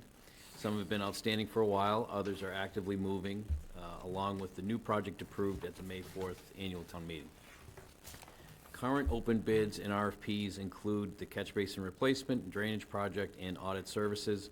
We're also finalizing a fire alarm replacement solicitation for the 204 Cultural Center Sisson Road building, which we expect to advertise this week. It's actually going out live on Thursday. All bid documentation can be found on the town website under bids and RFPs. Karen Mawini, Natasha Line, and Jen Clark have been valuable resources as I get oriented here, and together we're working to tighten up how the town manages procurement going forward. Town meeting approved roughly $6.6 million in capital projects across departments covering roads, vehicles, public safety equipment, harbor and marina work, and water infrastructure. Funded through a mix of borrowing, free cash, water retained earnings, the Waterways Fund, and reallocated balances. Our goal is to move forward on each of these within the current fiscal year. We're also working to improve how we track and oversee smaller procurement and purchasing activity, so that work is documented consistently and visible going forward for the board and everyone involved. So I'll keep the board and the community updated as this progresses and welcome any questions as of right now. Like I said in the memo, there's some detailed projects just listed as far as what's been on the slate for this upcoming year. But as I dig through some of the past procurement stuff, we hope to clean up things moving forward. I'm not going to put an exact timeline on it. Hopefully, we can get a lot of those items checked off the list this year, though. 2 weeks? And in that process, when you're talking about cleaning it up, you're talking about not only cleaning up as we move forward, but looking at anything that might be dragging that can be cleaned up itself. Yeah, like I said in the statement, they right now, the processes that the town has are pretty sound as far as the organization is concerned. But yes, there are, when I say cleanup, there are outstanding projects from years past, articles that were passed that we want to get to a point that we're taking account for, checking it off if there's anything outstanding that hasn't been completed or paid out as far as a project or a contract is concerned. We want to make sure we get through that. And that's why I want to make this, not at every meeting am I going to give a procurement update, but it's more than just once a year. You know what I mean? This is going to be something that's, as things come off the list, I will mention it to you. So keep you in the loop. Nice. Yeah. Sounds good. Questions for Jim? Don? It's not so much a question as a statement. I'm kind of channeling Mr. Schiavi, who preceded both of you guys. His attitude was, and I just want to put it out there, is if something's sitting there for 2 or 3 years, it's really difficult for you to continue to maintain that it's an urgent need. Sure. So there's no way for us to be able to ascertain whether something has changed in circumstance and everything when we got a glut like we've got right now. So I mean, anything you can do to bring it down would be great, because I think he has a point. It's like, if it was an emergency today and we're still looking for it in 2 years, then how much of an emergency was it? I agree, and that's the point of all of this as we work together, is to pare it down. Yeah, I can tell you one kind of proof that Jen has continued to work on that since Tony has left with the department heads is when we certify free cash this year, the number is going to be, knock on wood, fairly significant, because we closed out a lot of old projects. Yeah. And all that cash, that'll go close out to free cash, so. That's great to have the clarity, because when the public looks at this, it still looks like exposure. Until you actually do get it. We're still working on closing out a lot of old stuff. I think Jim came to me the other day and mentioned that they had just closed out a project that was 2017 project. Yes, yep. So- Final invoice came in on a project Still 2017. working to close it out, but a lot of projects that just are dead in the water got closed out to free cash. Yeah, yeah. Again, that's the point of me talking to you about it publicly, is to just keep everybody up to date with what has been approved. I mean, a lot of these obviously are articles were approved at previous town meetings that everyone should know that things are either closed out or moved to free cash. Right. For transparency, Yeah, I like it. Good. Additional questions for Jim? The only thing I'd say is a while back, we had a grid presented to us, or a spreadsheet. I think there were 62 or 65 outstanding projects, green, red, yellow. Yep.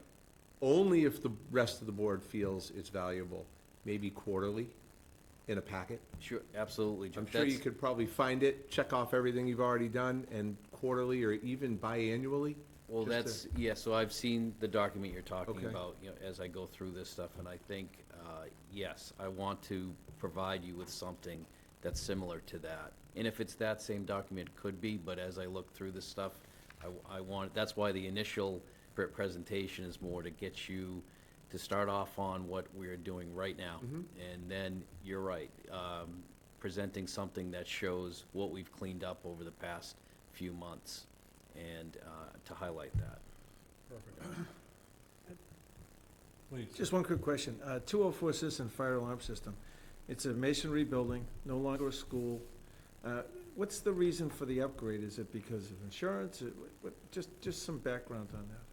Well, it's still being occupied, and it's an outdated system, so as far as the alarm system is concerned, we have to still meet code in regards to that, so we need to update that and make sure that we have an active working fire alarm system that can be active for our first responders, and if anything goes wrong there. So that was one of the, a number, I think, I don't know how many years ago, 3 years ago, there was like 1.9 million approved at town meeting for a bunch of capital associated with that building. That was one of the projects that was in that 1.9 million. Yeah. So it's been sitting, that's a project That's been sitting, and now that bid 4 documentation's years. going We live finally got it Thursday. out. We got it out this week, so. Yeah. Good. All right. We good with Jim on this? Appreciate the update.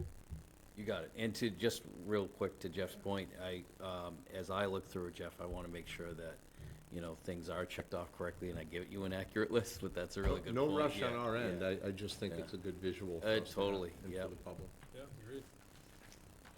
All right, select board members report. Anita? Jeff? I'll just make sure we let Charles know that his first meeting starts tonight in about 45 minutes, right here. Yeah, 9:30. 9:30, Yeah. your first. I have nothing, thank you, Mr. Chair. Thank you. Mark? Nothing.